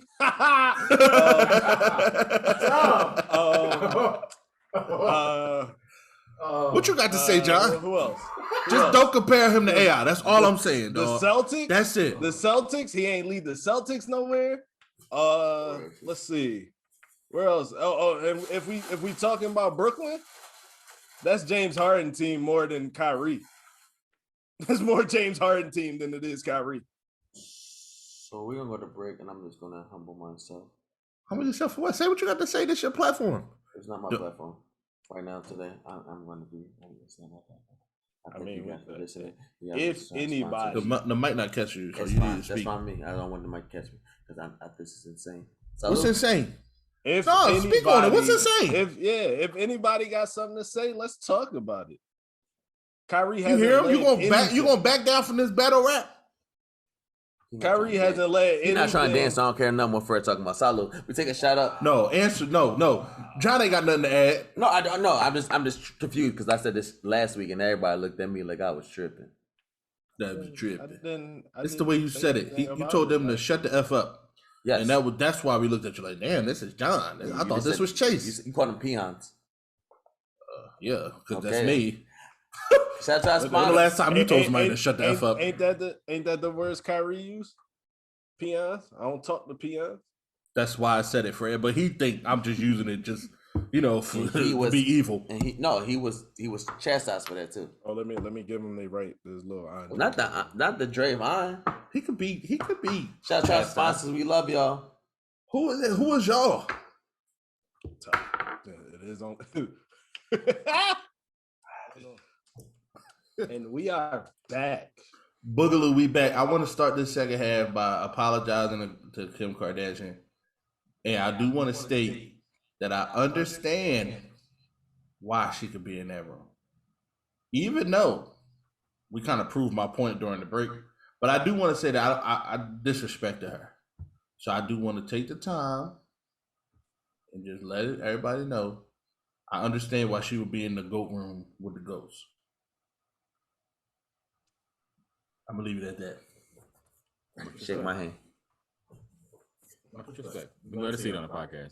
I'll take a shot. All At that. right. Oh, we take a shot. I'll take a shot of that. That's beautiful. Taking a shot to her being an idiot. I'm joking. We're doing so well. I'm joking. Because you agree. Side on. That was jokes. She definitely deserved to be in there. Take your half and half. I'm Yeah, with nigga. you. What's your problem? You ready? Go ahead. What's your problem, SA? What's your major malfunction on that? Ooh, that's different than Terramana. What y'all just Cut is a little different. So for the kind of putting the spoiler out there for the Cinco de Mayo John that we gonna do. Have y'all ever heard of Exotico? Exotica. No, you gotta expand on That sound nasty. Maybe That sound like sex. it's a drink, right? Yeah, it's tequila. Tim wouldn't know what it is. Freak.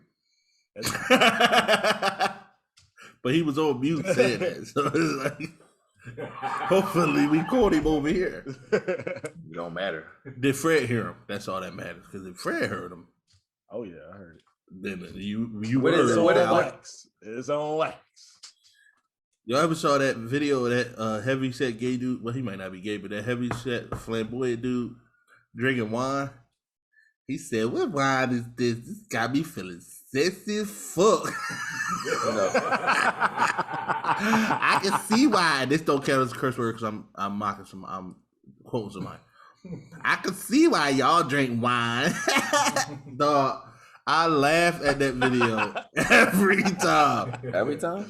Every single time.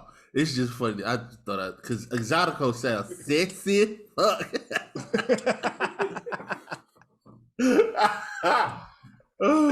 So bring it back into the podcast. I have a question I'm going to pose to you. Unmute yourself. Ask a question. So a question to ask the group. So there's been a lot of things around anti-Asian hate. Obviously, BLM is still very much in the news. We have a trial going on for the officer. Not gonna give him any name play on the podcast. The murderer. And so I just want to know. I saw this video today when I was driving up here. It was about again, my police officers put over a person of color, black guy. I don't know if y'all seen it. Serving in the military. Serving in the military. He's a lieutenant, so it's like he got some rank. So he's done some work. And at what point do we place responsibility on officers when it comes to these racist stops? And so the reason why I asked the question is in context, that particular video, he hands out the window. And he's just asking, what did I do wrong? I also serve this country. So like, I'm also an officer in the same field that you're in. I just happen to be on the war side versus public service, right? And these officers are just belligerent in every way possible, and he doesn't pose a threat at all, and he's in uniform. So it's just like, at what point do we place the responsibility on like, this is not like, and I hate the notion or the rhetoric of, oh well, they just need to learn how to just comply, whatever. He complied at every point and turn of that conversation.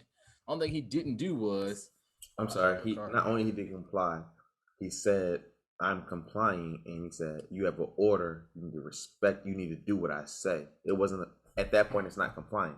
The officer said, you're not doing it how I wanted it to be done. So then you're in the wrong. I'll go ahead, Tim. I don't. No, John, spot on. So my thing is like, so again, the question is, at what point in time do we look and say it's the officer now who's responsible for why this went left and not the person in question, especially when it comes to like these race stops? When you say we, do you mean the people with the power or us? Because we always can look and say us. The officer. We need us. We need us. What you mean? We always can see when the officer is doing too much. No. What I'm at some point, when is it like? How about this? Y'all seen? Chase, you on Twitter a lot. You seen the rhetoric of the dude that got stopped and he beat the cop up and stole his police car? Yep, I seen that. Wasn't killed. White dude, right? So that's what I mean. Us. I still, in the context of what we talking of what this is about, right? About the stop and seeing a cop be out of pocket, pretty much. I believe we've been saying that's what the whole thing is about. The cops are abusing their power, But once again, and that's what our cry for help is. That's a lot of what Black Lives Matter is saying, yo, we are not treated fairly by the people that's in position of power. and once again, I'm gonna say this: we have to take a stand about it, because how about this? If you heard, I think it's 80. Don't quote me. Majority of mass shootings, I'm gonna put it like this, are from white males. If that changed the majority of black males mass shooting, I bet you they wouldn't do the same thing. I disagree. Okay. I bet you the one thing they'll change is we won't be getting Burger King after, like Dylan Roof. We're definitely Won't be getting Burger King. That's one thing they'll change. In the act. Boy, it ain't no. We get shot for toy guns. Even if we come out surrendering, we're That's still what's getting happening. shot That's on still the street. I just think like at some like, and then maybe it's just me. I feel like I understand. Like I don't know. For me personally, I just feel like You ready to go to war? That's what you. This is what it sounds like, bro. I mean, you sound like said that you're last ready to go to season, war. so I respect that. I just feel like Yeah, it's different for me how I look at it. And then if you look at it like when you hear things like, "Damn, what can we do?" It's like, how can we do it? What can we do? And I don't then think that's the question though. it is a question because No, everybody. it's a question, but it's not the question at hand. That is the question to him. Why isn't it the question to him? Because the question at hand is, at what point do we place the responsibility on the officer But when it comes to these racist stops, like these race stops? and you don't put The it on. But I just asked y'all. When have we ever put it on the person being stopped? Is my question. We have never, because we always say it's our. We always have to make sure our hands are. We always make sure that the car is turned off and our hands are up. We don't have that privilege. And when I asked you if we switched the demographic about who got killed, who was doing the killing, and you said that wouldn't matter. So we don't have that problem. Who said that wouldn't matter? I said when you switch it, it benefits the other side more than it benefits us. He did say that. That's what I said. Right. You not listening. I'm not listening to me. No, I am listening. But that doesn't. I am listening to you. The responsibility is on the cops. No, it's on not. our end. Yes, it is. But you can't say it's on the cops when you say when we talk about it's coming from a different dynamic. If it's coming from a system. How about this? Do you know any cops? Yeah. When they take their tests, when they take the percentages, how many of them is like African American for the role? You ever ask them that? Mm-mm. All right. Can you do me a favor for next podcast? Can you come back with the answer? I don't know. I don't even really like when they take their test. How much when they ask demographic questions? See how much is like African American or minority answers. I don't understand. I really don't understand what you're saying. You understand what I'm saying? Yeah, you might just explain the question a little better. Mm-hmm. So I'm not disagreeing. And let me know if I'm wrong, John. So he was saying based on when people who are taking the office take the test to become an officer. John asking on that test, how many of those questions look at and say the minority is a person in the wrong or the person committed the crime, and what percentage is that compared to white people? And he's saying our percentage is always higher. Like we're always outlied really bad. It's like traffic stops. If it's a black male, they're probably in the wrong for X, Y, and Z reason, even before you approach the car itself. And I didn't. I'm glad you did that, but that's my part. I don't want to tell them to the whole angle. Like I want them to. You would have said a trap. It's not a trap. I want you to walk into it and have your own vision. And if you see the same thing they see, then okay, maybe if that's what it is, then you can see how they see it. Because y'all tell me all the time, I need to look at everybody else's point of view. What I'm saying is, if they're taking this test and they see the right answer is this, then do you understand why they're wrong? Will you understand why they think they should be able to do this thing, even though it's wrong? Because that's the system. What I'm saying is, like we talked about continuous times, the system is not for us. It's for somebody else. So if they're taking a test to pass it and they say the system's wrong for us, then so you think the test is telling them that it's wrong for us? My cousin's FBI, yeah. So hit me then. Hit me to what you're talking about. Because you don't have to have me ask somebody who might lie or somebody. It's not about not lying. It's about understanding. No, I'm. That's what I'm trying to get to. I know people that are. I still don't know. I don't know them to be the person. If I go to them and say, "All right," and I ask you a question that you told me to ask them, I don't know how much they're gonna tell me. So what I'm saying is, if you know, let's just cut that middleman out, and you just tell me what you know the test say. Okay, Tim. I'm gonna let Fred jump in. I get what you're saying. Like if you run into stuff and the education that you do is saying that these people are typically the culprits and typically this, I think to take that badge and to understand the power that you hold or that is given to you, there's still a responsibility to approach each situation with an open mind. That's what taking that oath is about. It's about approaching each situation with the same, you're innocent until proven guilty. Now, I know the system in general, or us in general as Black people, we don't get that benefit of the doubt. But if you are a cop in today's society, you've seen this before you became a cop. Like, you've seen this. You've seen the rhetoric. It's been talked about. So even if you wanted to act like you didn't see it, it's been talked about enough that you can go and research it yourself. So then you take that, and if you ignore that, and you take this test and you ignore the things that you see even other people do, like me and my wife was having a conversation about this. Like, I'm tired of hearing the excuse, this is only some cops. Not all cops are bad. In theory, yes, not all cops are bad, but the fact that no cops speak up makes them bad.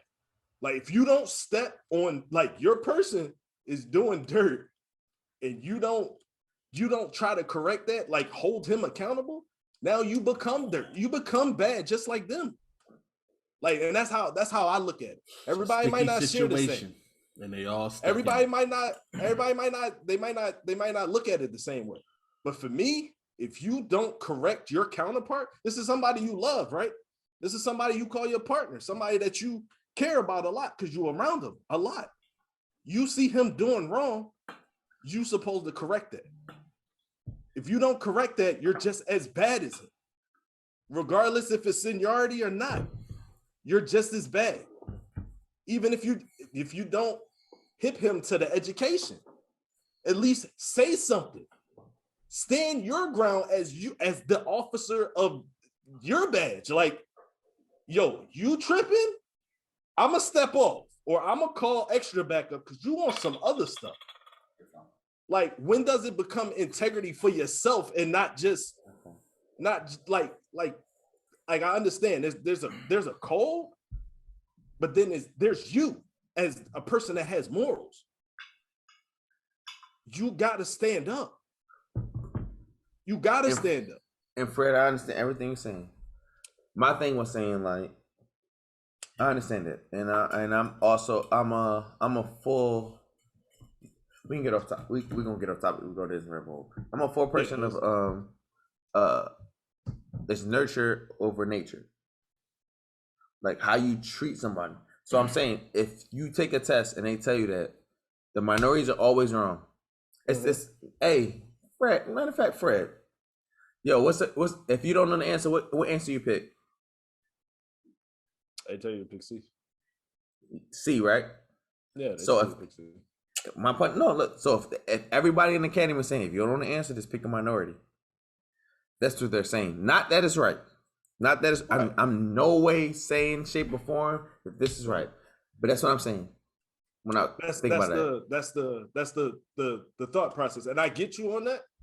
But at the same time, if you look at that situation, let's say you look at that question, use the same situation. You look at that question, and you see the answer C. And that answer C is ridiculously wrong, you don't choose C. You know that's out the window. But once again, you know that's out the window, so you can't choose that. Chase, because you always arguing. Fred, I agree with you on that part. Mm-hmm. On that part, I agree with you on that. This nigga equates arguing to me. Yes, I do. You start the arguments. No, you don't have you don't be having conversation. You don't look at it from an objective view. Okay, anyway. First take. Thank you. This nigga here, Skip Bayless. Anyway, Fred, that's what I'm saying. When you look at it like that, I understand completely. But I feel like that's what they're doing. It's completely wrong because that shit don't make no sense. Yeah. The fact that the whole movement of, like, I'm gonna say this gracefully, the anti-Asian movement that's going on right now, I don't understand how that can be do you understand how that can be a situation or a comfortable thing? Because they took YG album off and reproduced it to take certain anti-Asian statements out there. Exhibit has a whole wheat line that is canceled now because embalming fluid, because it's called embalming and napalm. I'm sorry, and that's how the bombs are made. But people died everywhere from that. Right.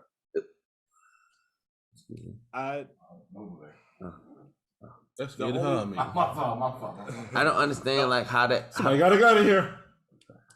I don't understand how that is the case because you watch them. You have Amazon Prime. Yeah. So when I'm looking at this shit, like I'm just like, damn, we got Django, we got Roots, we got them. Is that not anti-American?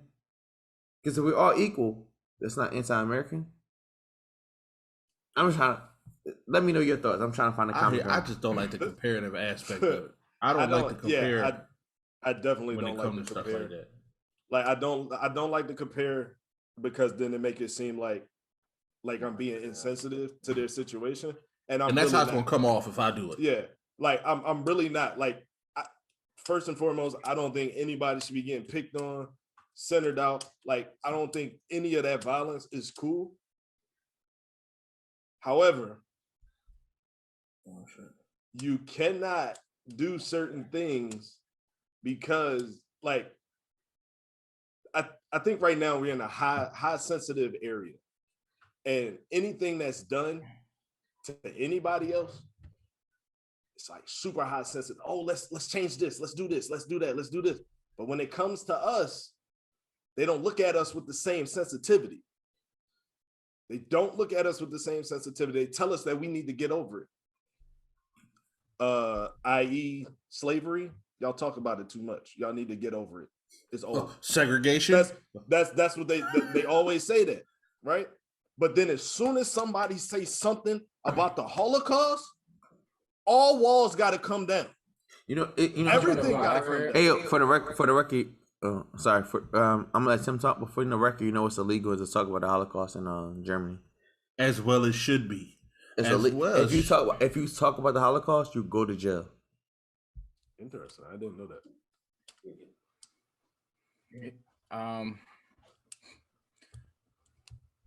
Trying to choose my words here. I can feel the tequila starting to.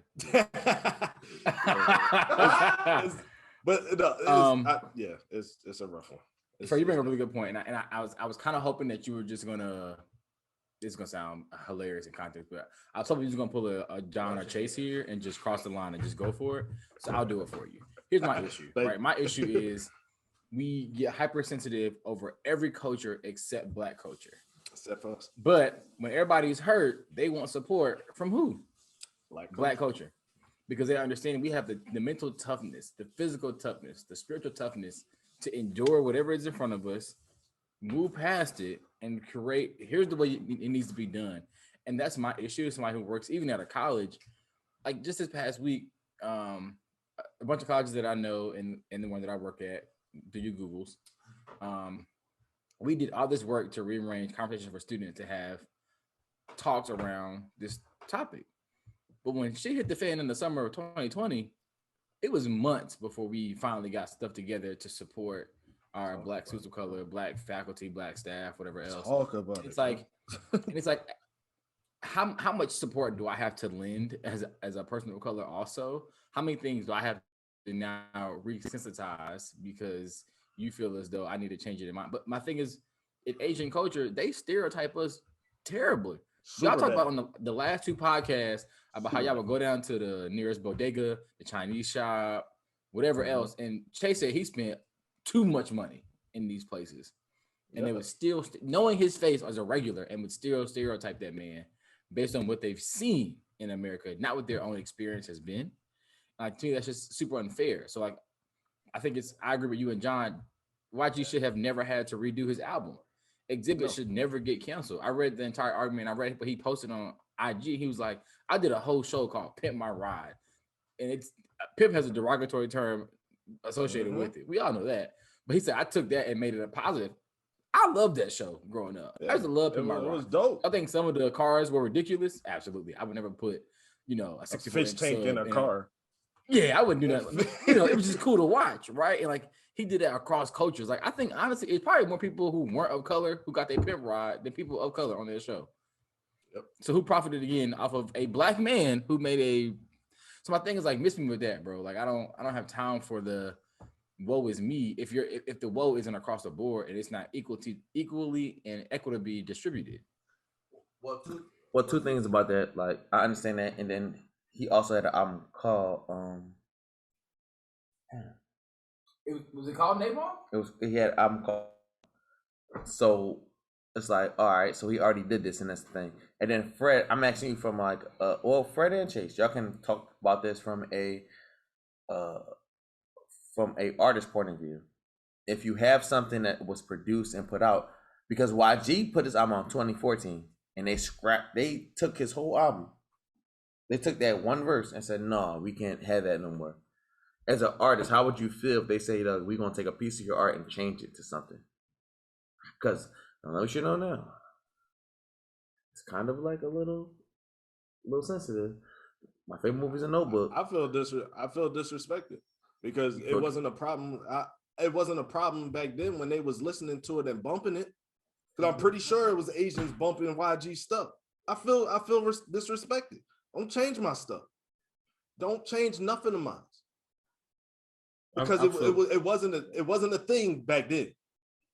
Now, because it's extra hype, extra super sensitive, do I get to come in and change the way you think or the way you did stuff in your house because you taught your kids a certain way? No, I don't get to do that. But you get to come and change my art, something that I look at as my babies. If I put it out there like that, don't do that. If y'all listen to the podcast, you already know how I feel as an artist. Just it's my artistry. But I'm like, if you do that to YG, I'm pretty sure he got some other lyrics on there. And to Tim's point, if it ain't all the way across the board, don't do anything. Because I'm pretty sure he has other lyrics in there to talk about robbing a black guy or killing somebody black. Like, so it's like, if he's speaking on his life experiences, and what he been through, and what his thought process was at that time, y'all can't censor that. Y'all can disagree with it all y'all want. Y'all could cancel, quote unquote, all you want. But as soon as you go into it and now all of a sudden it can't be said no more, it's like, all right, well, take out all other stuff that offend everybody else. You can't move on your artistry on what offend people, because then that ain't your art no more, cuz. That's somebody else, cuz. That's somebody else. Like, so what y'all think the cutoff is? Cutoff for like changing and seeing people? Huh? Like changing and like viewing it differently. Okay, how about this? Have y'all heard about Dr. Phil and his new allegations? That crazy place he got that they take advantage of people or something? They treat them poorly? That's ranch? Compound? Yeah, the compound he has. Yeah. So everybody's seeing like Dr. Phil, and they're like, oh yeah, you think you tough, you're gonna send you to this camp, blah. So Bad Baby, she was on there for Catch Me Outside. How about that? But her name Bad Baby? Bad Baby, yeah. And that's a part of her interview, because she was saying like, yo, you mispronounced my name, but I'm a platinum selling artist. And she's like, damn, like, she is a platinum selling artist. Why are we mad at her? They go those numbers again. Put her in the GOAT room. Not the GOAT room. This one platinum artist is not GOAT room. How many platinum artists you got in the GOAT room? But anyway, but so like she was like saying basically so fuck my point, huh? Just being semantic guy, huh? You know, your point. You don't believe that one platinum artist because you're not putting Trinidad James in. Put her in the platinum room then. Oh yeah, we can. Her, Trinidad James. A lot of discredit in that motherfucking platinum room. Once again, he's not taking credit. Anyway, she was talking about how she felt like that. She was talking about how when you go to these camps, like you, it's basically concentration camp. You get deprived of food, water. You can't talk to your parents. You gotta do all this extra stuff. And then like she actually got like picked up by Paris Hilton. So like if you think that's who picked her up. Yes, Paris Hilton picked her up, Chase. Damn, that's a crazy connection there. Boy, what's crazy about it? I'll let you think of that on your own, kid. She got picked up by saying like Kim Kardashian used to be Paris Hilton, Farnsworth Bentley. That's why. All right, go ahead, continue. She said she got GOAT room. I'm telling you, a girl got sexually assaulted at the compound and then killed herself or attempted suicide. And she was like, we also need to speak up about it. So are we canceling Dr. Phil too, as well as we canceling like lyrics that are offensive, or what are we doing? Should be. Look, bro, they not going to cancel it because it's. I don't think that's artistry either. We already know what Dr. that Phil? is. Like, Why I don't not? think that's artistry.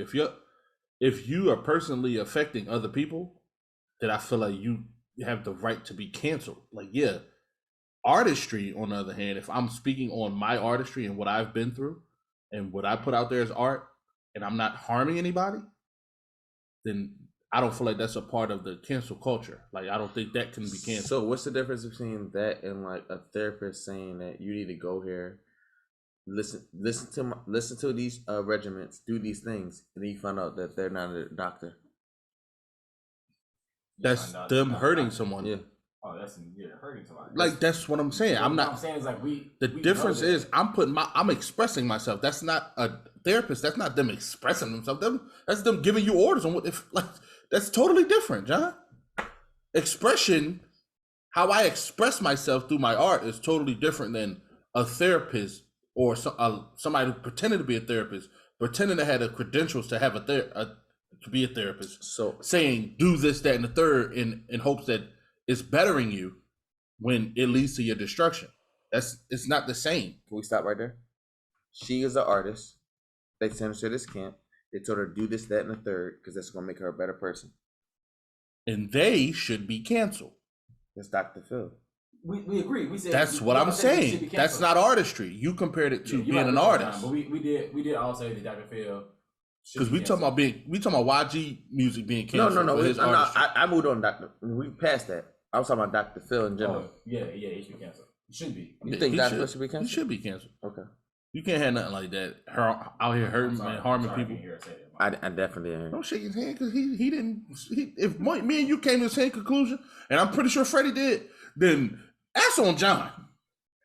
So he should be shaking your hand, saying, "My bad. I should have been a little bit more clear." like I was saying, you know what I'm saying? No understanding. A little bit more. You know what I'm saying?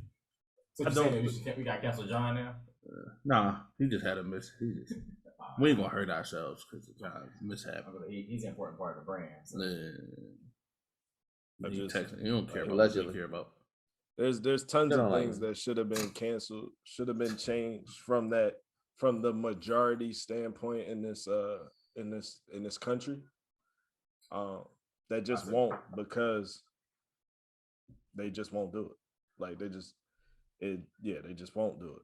So let me ask you this: so you talk about the majority standpoint, looking at ATL's voting laws and how they had a majority vote on that. How does that now change how we look at voting in a place like that where it gained 2 seats in the Senate? Yeah, 2 seats in the Senate that really made it more possible for Biden to do his job. Right, and I thought that was really, really big. However, the actual the action behind it after we won, or after the Democrats won, I ain't gonna say we because I'm not really a Democrat. I'm not a Republican either, so don't paint that on me either. Yeah, Republican, Democrat. Chill out, young boy. But like, I expected, or I ain't gonna say I expected, but I seen the aftermath happen. Like, oh, they won. This how they won. We gonna change that. Like we gotta change that, because if we don't change that, it's a lot of stuff that comes from this. So it was like, the way I was looking at voting this time around was either we voted, everybody came out and voted, everybody did what they was, quote unquote, supposed to do. And if Donald Trump still won, you would have never seen this amount of votes ever again in life, ever. Or what's happening now? They voted, Democrats won, Republicans start changing stuff. Like we can't have another repeat of this, because now they know that this works. So we have to change it. So do you think it's a good thing that like major sports are trying to support the voting laws? Like, so I know that MLB already said they moved the All-Star game. Before the Masters started, they was like, no, we don't want to do it there. So do you think that's a good thing or a bad thing? Do you think that actually matters? Like if the Atlanta Falcons, if the Atlanta Falcons and the Hawks right now say, you know what, we're not playing no more home games until they change the laws. Do you think that's an effect? I think it will. It'll affect. It'll get the attention definitely because that's a lot of money there. So it'll get the attention. Do I think it will make them? I think it gets them in the room. It gets them in the room to kind of talk again, and like, all right, now you see how serious we are. So let's come back to the table and let's converse on this thing because they're not just going to automatically switch it just because we did this. We all know that's not what they do. They try to give us a little bit that we didn't have already, and then try to say, okay, that should be good enough for you. And then it's on us to say, not really, or okay, we could take this, and then we'll fight a little bit better next time. So how can they make it a major deal? How can they make it a major thing? I think you need more than just, based on the examples you use, I think you need more than just NBA, NFL teams. You need the Braves. You need everybody, bro. It's a hockey team in Atlanta, right? You need unity amongst all the breadwinners of that state. Whoever the breadwinners you want to call, you need unity amongst them. And then once you have that, then you could come to that table. That's my fault, Fred. That's one of the things. Like, this is Hank Aaron's like anniversary, so that's why it was like such a big deal, because they said we're gonna forget Hank Aaron and we're gonna move the All-Star game, because that was the whole All-Star game set up and everything was for Hank Aaron. So that's like when you keep saying the Shakers and the Movers, they still voted for it, and they did that. They tried to move the Masters. Nobody cared about that, which wrapped up today. It's like, what can be the goalpost?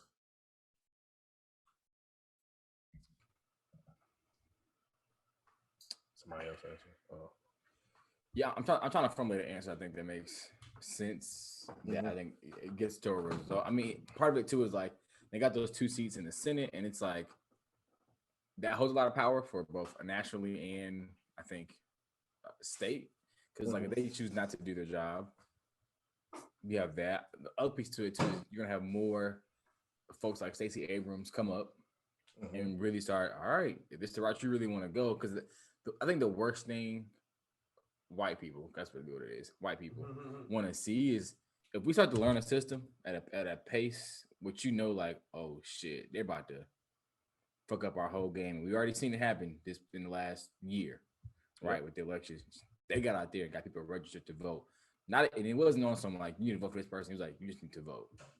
Your voice needs to be heard. We need to be counted. And so when I was reading through some of the laws today, there's like 1 or 2 things that I agree with. I think like changing the 180 days thing down to 79. I agree with that only to the sense of like, as a black person, I take advantage of it. If I got too much time to sit on it, I sit on it. But if you give me like, this is procrastination, right? But if you force me to say, you got to get us out there, we're going to figure it out.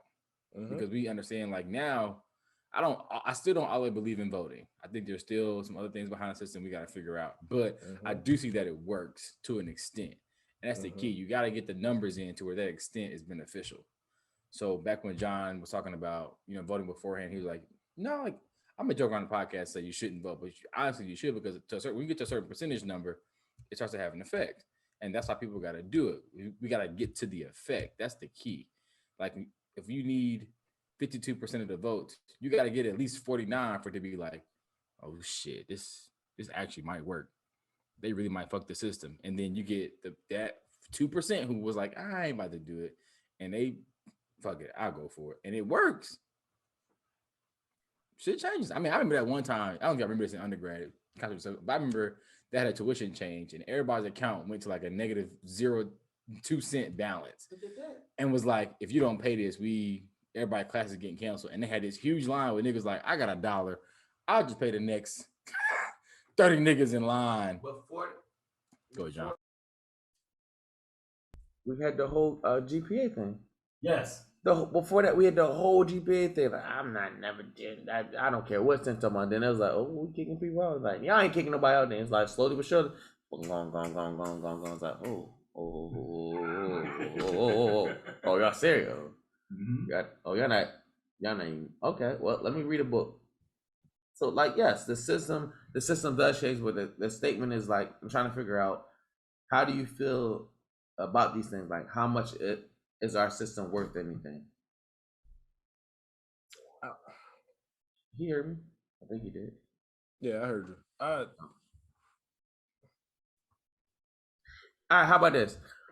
Works. It works if it's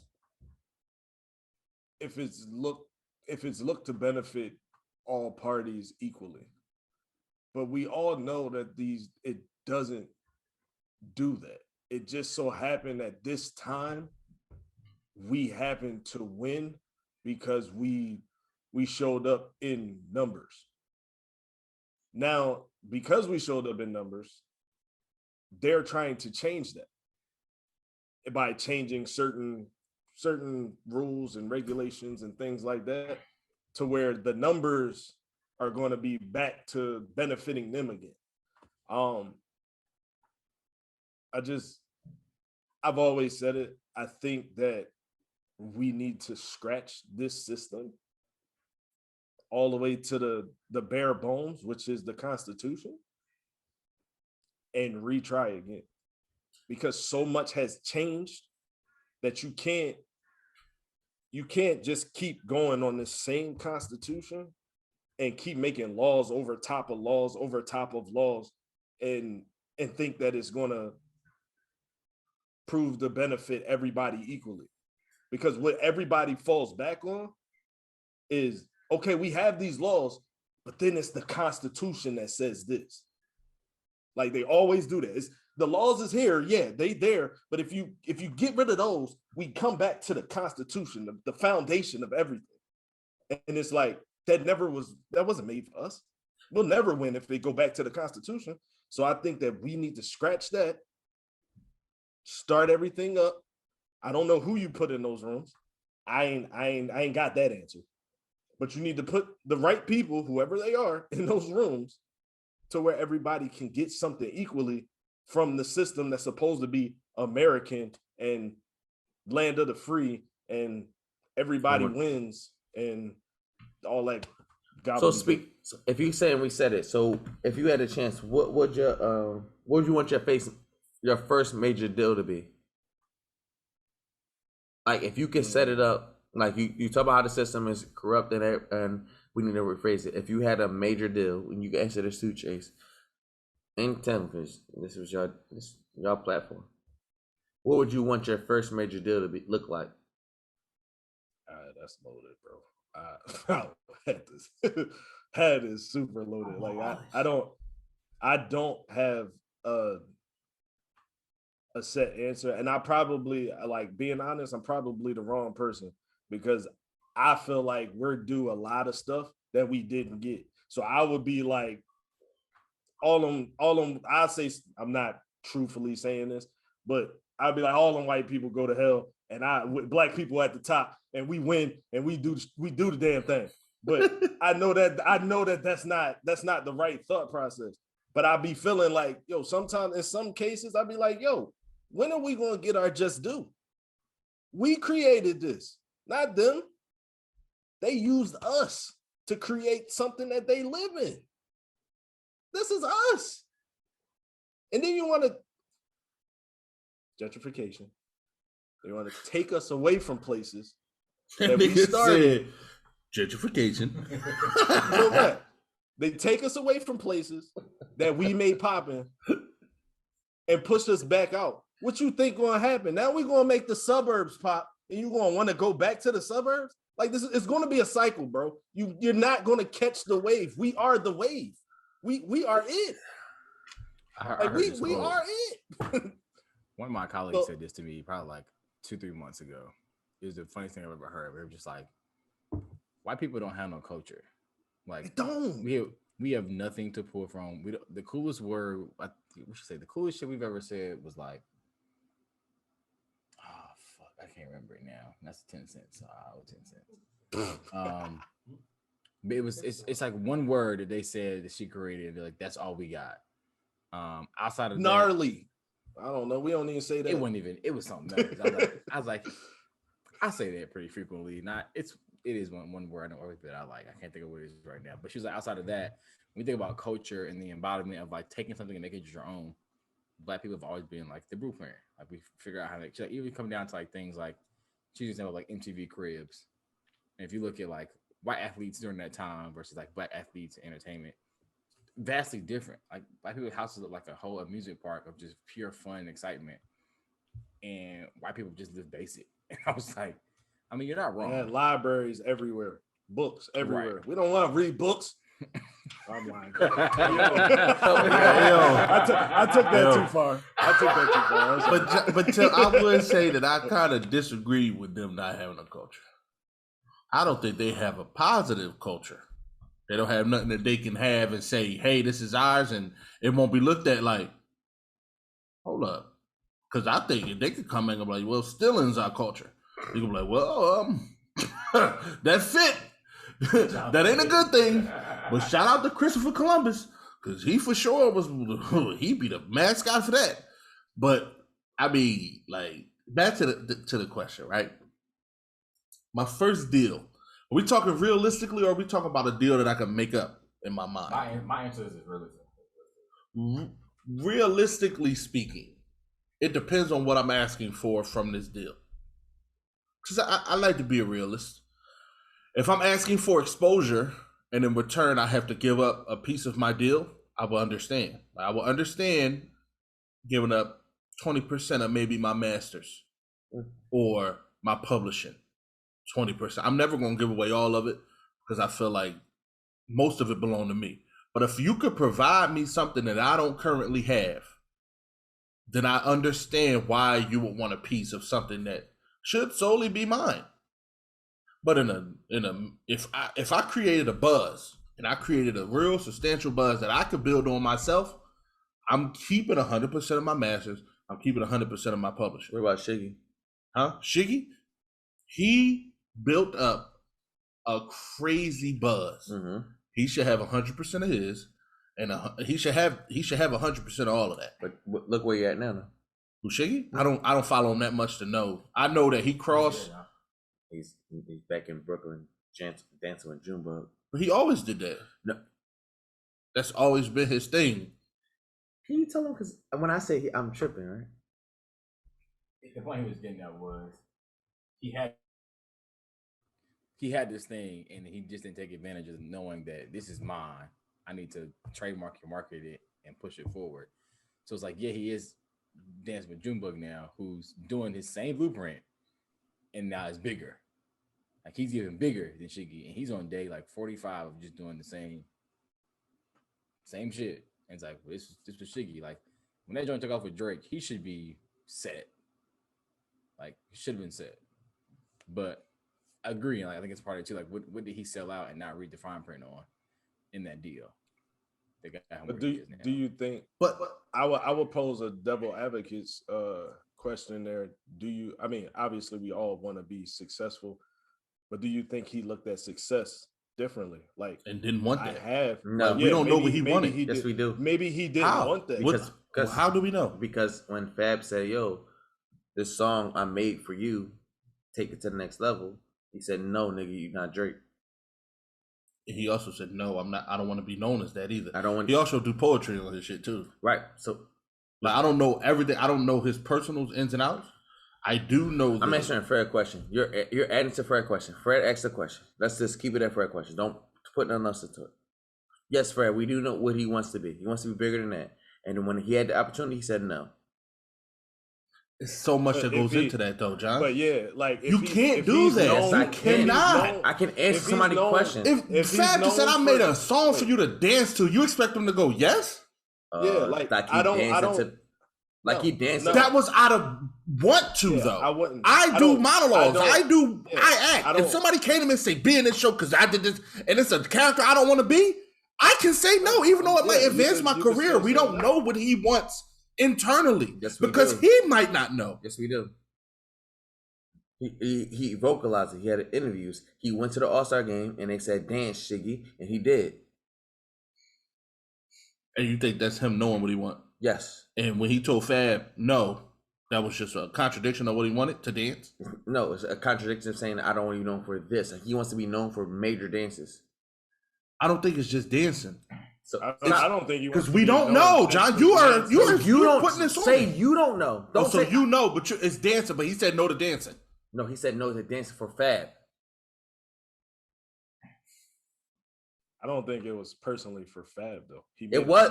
Who else he didn't dance for? He made a song that was going to be out to the masses, so it would have been out to the masses. It wasn't dancing for Fab. No. It was dancing. And Drake for didn't put that song out for Shiggy. And Drake didn't put out the song for Shiggy. Shiggy just danced to it because he felt it. Neither did Fab. That's how he got big. How? You just said Fab said I put a song out for you to dance to. You just said I put a song for you to dance. He made it specifically for Shiggy. Right, but Drake didn't do that. Drake did not do that. Drake didn't do that. Shiggy hopped on the song and just did it. Fab did it for him, and he's like, I just don't want to. No, I don't want to do that. It's not a victim. It is a victim. Because I answered. We are listening to you, John. We are directly responding to what you are saying. If you have a deeper meaning, you need to articulate it better. No, I don't. Yes, I do, but that's not the case. What I'm saying is he did not make this song for the masses. He made it directly, because y'all just said Drake didn't make it directly to him. He made it directly to him to dance to, for him to get on his social media platform and say, hey, Shiggy. To the masses. And it was after the All-Star game. It was and he already, I did hear him say after the All-Star game, he felt like a clown. He didn't want to be that no more. So you can't sit here and say that that was a good look for him if he don't feel that way. Okay. Let the silence breathe. Just let it breathe. Let the beat breathe. Because when the last time I watched Shiggy's story for the record? Well, I would say a couple days ago, but that was, I was just browsing. I wasn't really trying to search for anything specifically. I don't remember. Tim? Maybe sometime last week. Because my answer is I watch it every day. Okay. So, what does that prove though? Just because you watch something every day, don't. I'm saying that y'all talking about things he wants to do, and I watch it every day. So I've seen him say that he's saying that he should do this and made better moves and all these other things. I can agree to that. Hindsight is always 20/20. But if he doesn't want to be known for dancing, you can't fault him for saying no. Nobody said he wants to be known for dance. Nobody said he wants to be known for dancing. Nobody said that. That's what he just said. Who said that? He didn't want. Who said that? Who said that? Who said he wants to be known for? Can I answer your question? Yes. Shiggy said he said no to Fab because if he does that for Fab, who else is going to make a song for Shiggy to just dance to? And once again, you said hindsight. He doesn't want to be known for dancing. You said hindsight is 20/20. So he could have did that and then changed his trajectory. Because saying, "Oh, I did this. I did Drake. I did Fab. I don't want to do this no more. I made money." Yeah, I think he made that decision before Fab. Stop! Can you cut me off though? I'm talking to Fred. I'm talking about Fred's point. My bad. Continue. He did this and he did Drake did Fab, and then he could have took that and took it off. Nobody said he wants to be known for dancing. I'm mixing my words. What I'm saying is, if he would have did certain things, would that have changed his trajectory? So I'm asking. If he would have did certain things, possibly. But when I said that, I said the same thing. But when I said that, y'all said, "No, John, you tripping." When you said hindsight 20/20, when he says come on his statement and come on his platform and said, "I should have did this," and I've been in a different place. That's why he's back dancing with Junebug. He could have did that before. He could have did that after Drake's thing though. He didn't need a Fab. He didn't need a Fabs. He thought he didn't need a Fab. Now he's dancing with Junebug. He thought he didn't need a Fab because now he's dancing with Junebug. But he didn't. This could be a mistake too. No, dancing with Junebug could be a mistake. Sure, it could be a mistake. But But we don't know if having a fad was not a mistake. Because all we gotta say is that he didn't do that, and now look what his career is. But then it goes back to my initial. That's it the goes point. back That's to my- my initial. But it goes back to my initial question. nigga's a Did comedian. he want to do this in the first place? Like, But was this his lane?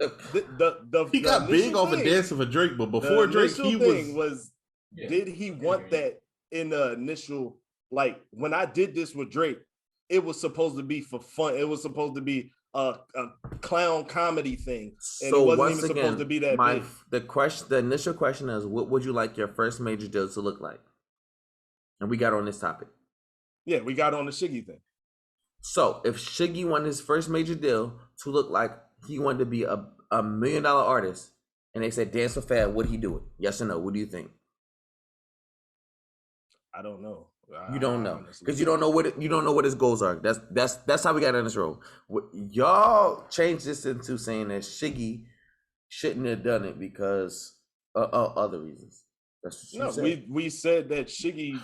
What happened if Shiggy didn't want that? What happened if he didn't want to be known for dancing? Because for the Drake, because you said he was wrong for stop. Nobody said he would be known for dancing. But that's what he was known for. What do you mean? He was known for dancing on a Drake song. So if I do it on, if I'm known for dancing on Drake and I do the same thing for Fab, what am I known for, John? I'm not known for poetry. I'm not known for comedy. I'm known for dancing. What do you know Jamie Foxx for? Let me relax. No, relax. No, it's a great example. What you know Jamie Foxx for? I know Jamie Foxx for acting and singing. So what about me personally? What about being a comedian? That's how I was introduced to him. That's what I'm saying. If you can change you can change that. Whatever you get your foot in the door. What we were saying was that you don't. He didn't need a question, Fred. I asked you a question. You say you know him for singing and acting, but his introduction to the world is as a comedian. Okay, back to the comedian. It was an actor. He was on In Living Color as a comedian. Acting, no, being funny though. It wasn't. It's a comedy. He was a stand-up comedy. But it's an actor. It's an actor being a That's comedian. An actor position. That's not like just he's being a comedian. funny as an actor. You got to be an actor to be in Living Color. You tell me all the time you're getting semantics of your field. We're being very specific, right? You said what he's known for. How? What he started at. What he came in as was an actor. So Kevin Hart's an actor or a comedian? He's a comedian. No, he's not. He got introduced as the actor. I knew him as his first movie. No, he was on Def Comedy Jam as a. They saw him do a stand-up set, and that's how he got his first movie deal. Jamie Foxx was on Def Comedy Jam before he was on Living Color. Jamie Foxx was on Def Comedy Jam before he was in Living Color. Yes or no? Yes, and I want y'all to say yes or no. Stop. Yes or no? If you don't know, say you don't know. But don't. I'm about to say that. Okay, you don't know. I don't know. You don't know. Do you know? No, I don't know.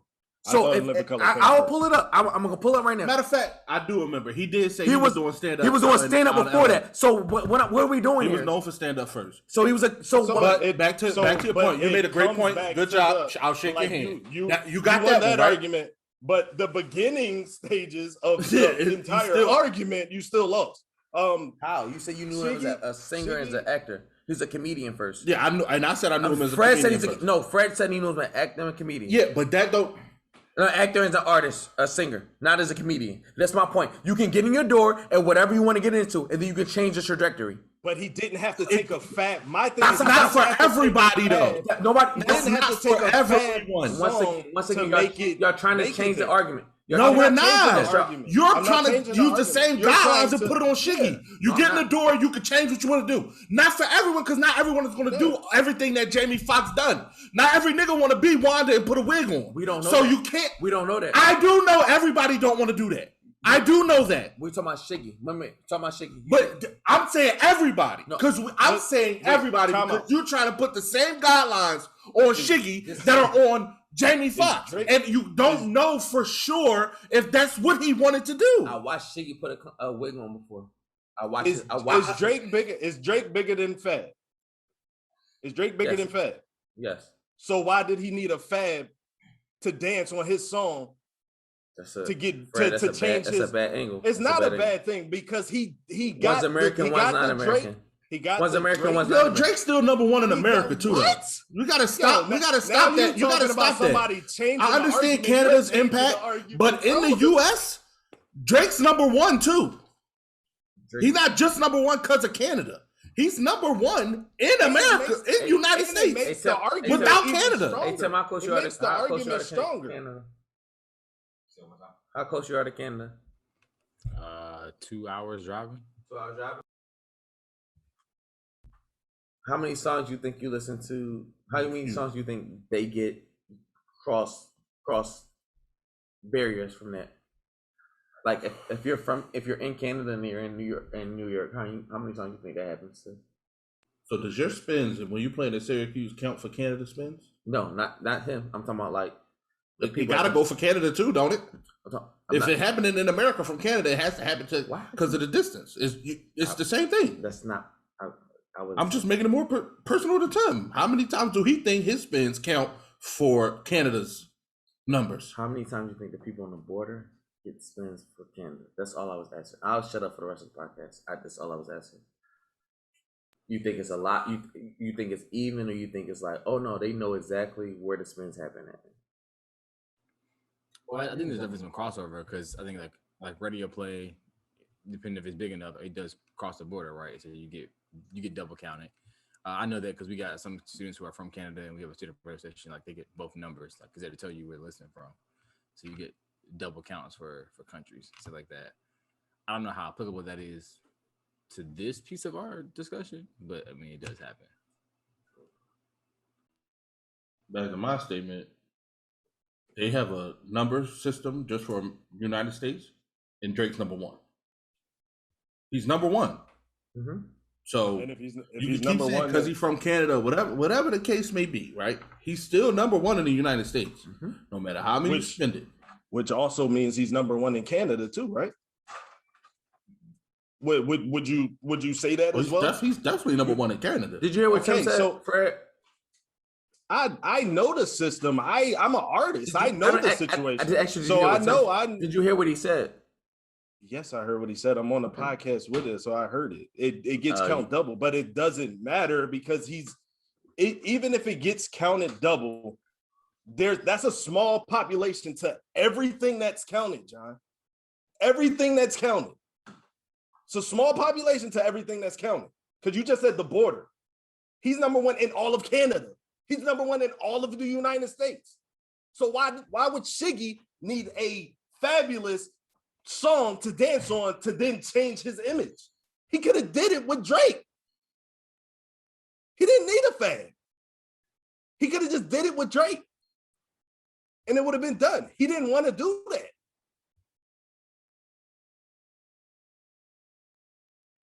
That's where I was going with it. What I think happened is when the Drake thing happened and how fast he blew up, he wasn't ready for it.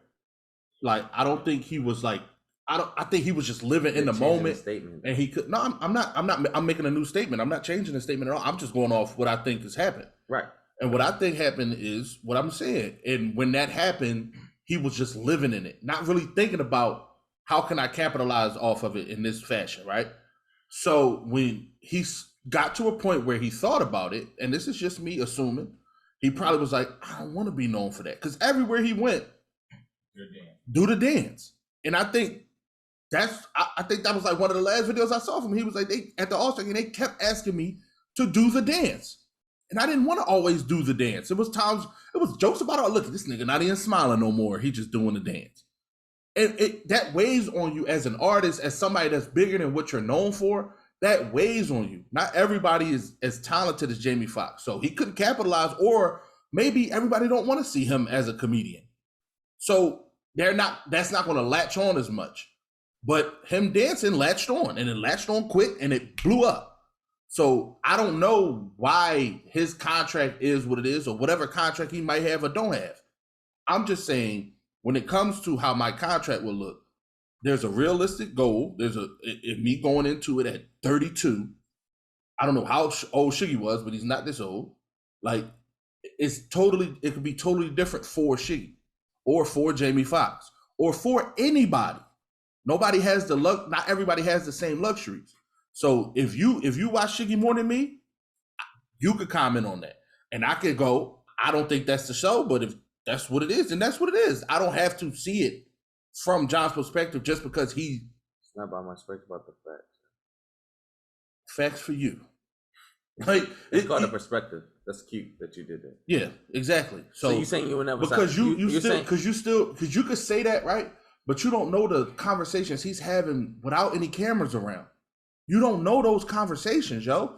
So it's only a fact by what he put out and what you seen. But it's not. It's not necessarily a fact. But I can say anything now and go behind closed doors and say something completely different. I agree, but you said facts for John. I'm saying, so if that's the case, say facts for Shiggy that he presented. Don't put it on me. I'm telling you what he said. You said last podcast. You said whatever he you said last podcast. Who voice is better, the person that says it or the person that reports it? And I'm telling you, this is exactly what he said, and I'm reporting. Okay, all right. Well, my apologies on that.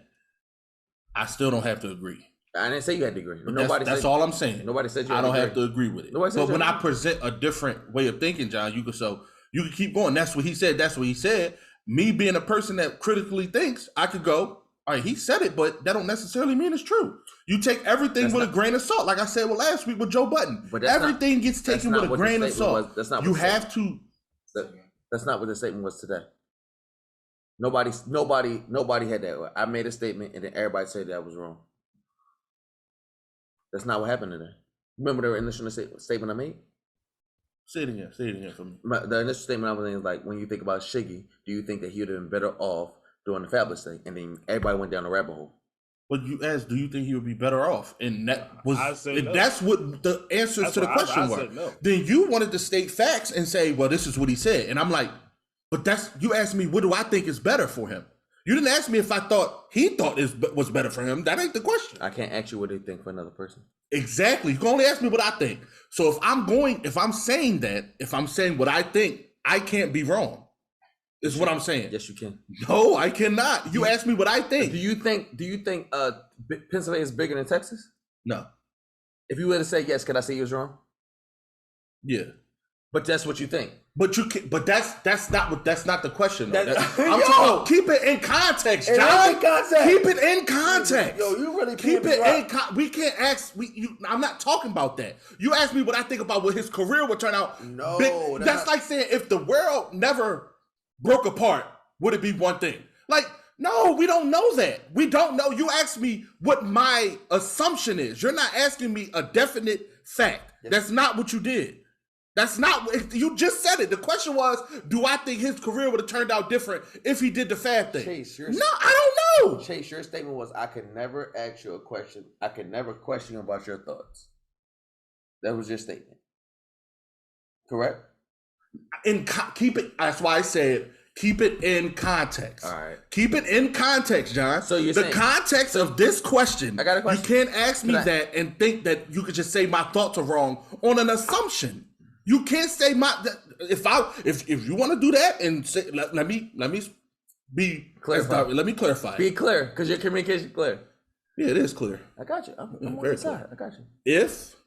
If you're asking me a question about an assumption, you can't tell me I'm wrong. You can't, because nobody's wrong in an assumption. Oh shit! Take a shot. Why are you taking a shot? Because she trying to figure out he like P&B Rock like I do, and I feel like his contract is trash. That's another thing too. We got P&B Rock on here, and somehow we talking about Shiggy. I mean, I didn't even know if he had a contract. But so what? It's a good segue. It's not a good segue. Stop saying segues. I like P&B Rock. Don't pound the table. I was about to. I like P&B Rock. Keep calling. This nigga is snapping, dog. I like P&B. Oh shit! Look at you! Earpod that fell out. Nigga. That's how my earpod fell out when I fell. So he got a new contract. How you feel about it, John? You don't have contract, but that's what I'm saying. Like we all talk about how like what's the best situation. P&B Rock signed a contract to get him out of Brooklyn, and I thought he was in Philly.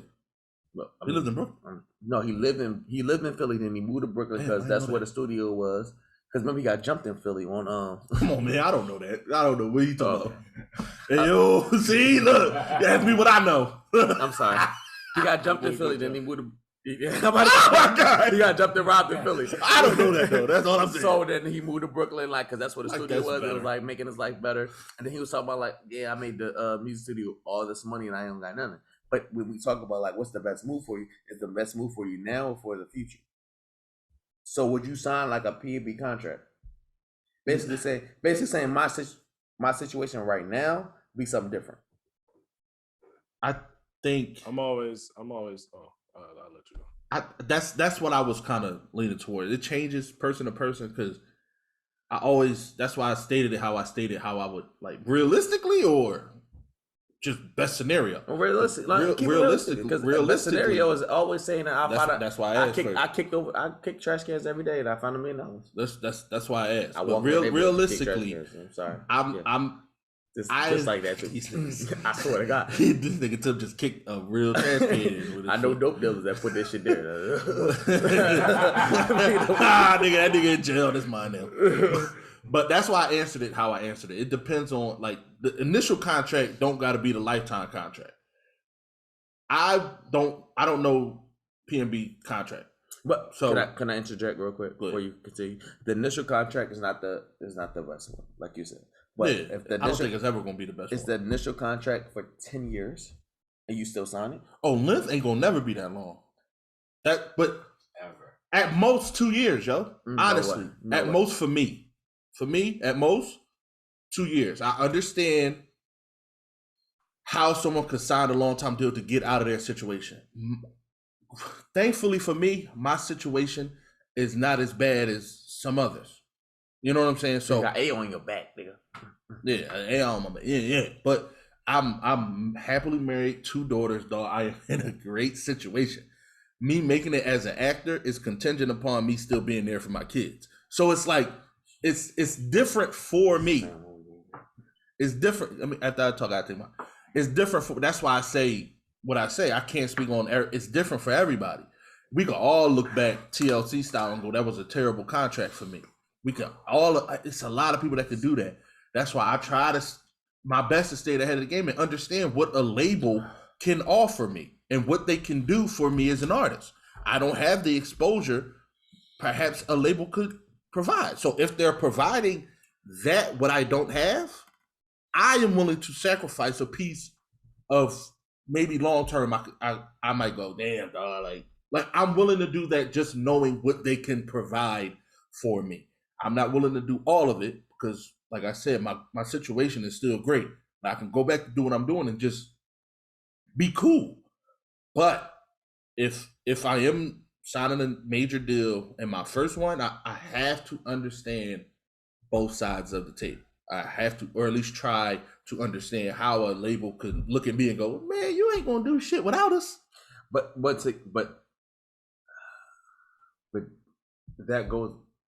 that goes into saying like you asked, like, is the punchline or the is it the setup or the punchline? That goes to the same thing. Which one is more important, the artist or the machine? I think it depends on the artist. I say it changed every different time. Like you telling me if Drake didn't have the machine, he'd still be the same? I can say that the machine wouldn't be the same because they don't have another Drake. So it worked both ways. It don't work both ways. It does. It's not a nigga that did what Drake did. What's Drake's first song? What's his first verse you heard? It was on well, that's not fair. The first thing I heard was Houston, Atlanta, Vegas. That was the first. That's terrible. How is that terrible? Because his first verse was in 2012 with Trey Songz, like your man's that you think. Replacement Girl. There you go. I heard Replacement Girl too. I didn't know that was his first one. I'm saying the first one I heard was Houston, Atlanta, Vegas. Yeah. But that's my point. The machine or the artist. Because I'm only gonna pick the machine, but you can negotiate how the machine works, and that's the difference.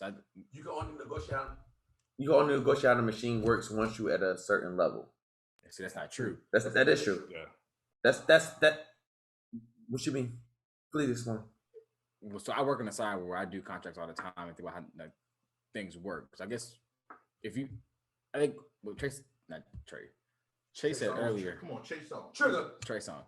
So what Chase said earlier was he was like, nah, I'm not signing anything that's longer than 2 years. because he can negotiate the deal correctly and understand the language, he can get that to happen. I think we see that all the time with really good artists. Like I think with a Chase can go, all right, listen, I get you 2 movies, X amount of TV appearances, and whatever else over a 2-year span. If I don't hit this marker, release me from my deal and keep everything that I've done. But as soon as I hit it, whether it's the first project or the last, you immediately re-sign me for the X amount, or I get to pick my next where I want to go. That's the thing. Like if you know how to negotiate in a way where it's like tactical for both, like it's a win either way for whomever it is, you're fine. And so when I see it in contract, I see artists all the time that put just ridiculous things, artists who have no experience and the artists who I know should be worth more money. And I can't say obviously numbers because of NDA clauses. I have to sign for my job, but I'll put it in perspective. If y'all two right now are the hottest on Billboard for the last 3 songs, and you've only been out as an artist as a team, so let's say John and Chase are a team for the last year and a half. In a year and a half, you produce 2 platinum #1s, gold selling album, and you sold out every concert thus far as Black artists. We only paid y'all $70K as a headliner. But then I have another artist who's white, has done 1 show, and just dropped an EP, and will pay $100 grand. Like they can charge us $100 grand for their appearance, and we still will pay it. The difference is how they negotiate their contract on the back end. And I've seen it. It's like it sucks because I know there are artists out there who are worth way more than what they're getting paid for, but it's based upon how their contract breaks down. And so it's just sad. Granted, is that based on the machine or them? It's based on the machine how they negotiated it, because they knew I need this $100 grand to actually make $70K in my pocket. So solid. That first example you gave, said, "Oh yeah, the machine. Like if we get the 70 grand, the machine has to push us." It's the same thing that happened with Kevin Hart. That's why he got out of the machine, because they were pushing him and they were saying, "Yo, we got, when we negotiate this contract, we have to put these certain specifics in there because we saw the algorithm. It's like, oh no, he can't do this. Like we literally know that he can't. So we saw the numbers. So that's what I'm saying. It's the machine or the artist because he got out. So I'm thinking he out. He said, like you said, I think he found the algorithm to break that machine. Right. But this shit killing me over here, Freddie. This shit killing me. We about to have an echo on this motherfucker. But like I said, he figured out that he could not have an echo. He could not have a machine for it. Like he figured out the virtual machine. We got it now. Because how about this? So do you think like for all the echo and machine, do you think that Hubert Davis will be a better? Listen, keep saying echo. It's an echo by accident. I just said echo. I said that one accident. The last one. Do you think Hubert Davis, that was an accident, the Brown, Hubert Davis would be a great coach for UNC, or do you think the machine of UNC getting people to the league will still be there? Is it the machine or the coaching? I wish you had never asked me that question.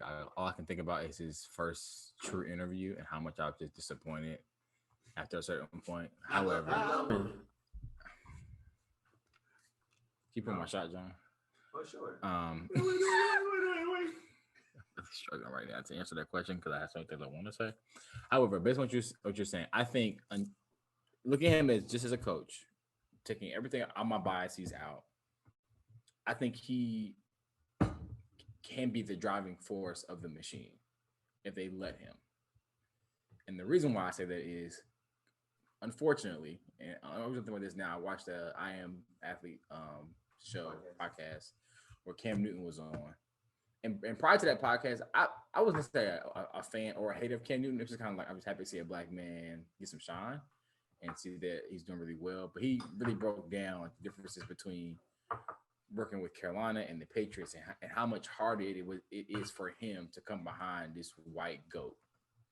And how unfortunate it was, because it's like, he's like, I'm better than Tom Brady in the sense of like, I'm way more athletic and my IQ is damn near right behind him. I know I still got things to learn because I'm still a younger quarterback, but you got to give black quarterbacks their credit because our IQ and then to be that athletic is hard. Because like I got to be that smart to recognize, what I have in my back pocket, aka my athleticism, is much better than the player in front of me right now. Let me just use that. How many times have you seen a Tom Brady just be like, none of this is working. I just create something on my own. that wasn't a pass. You You know what I'm saying? But And so when you ask me that question about the Hubert Davis thing, I'm thinking he probably is a really great coach who understands black players to a sense of like, I understand when you just have pure talent, and that's the only thing I didn't like about Roy Williams as a coach. He's a great coach, but he just didn't have moments where he just let his players go. Like he didn't just let them loose and you're like, you know what I'm saying to you right now is not working. Let me just see if I just say run with it. And that's I'm saying this in front of John. I'm gonna hate it. That's one of the few reasons I like Coach K at Duke.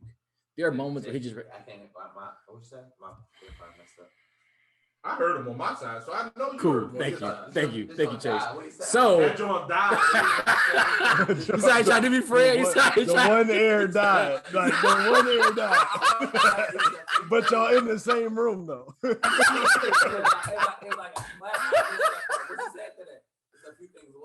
The few things I like that Coach K does, and one of them is he recognized in moments where the best coaching advice I can give is to just let you play. So you said, Coach. You said the few things in Coach K. What else? So the few things you like is Coach K. Coach K been there for like 25 years. No, I only ask. Look, I have no dog in this fight.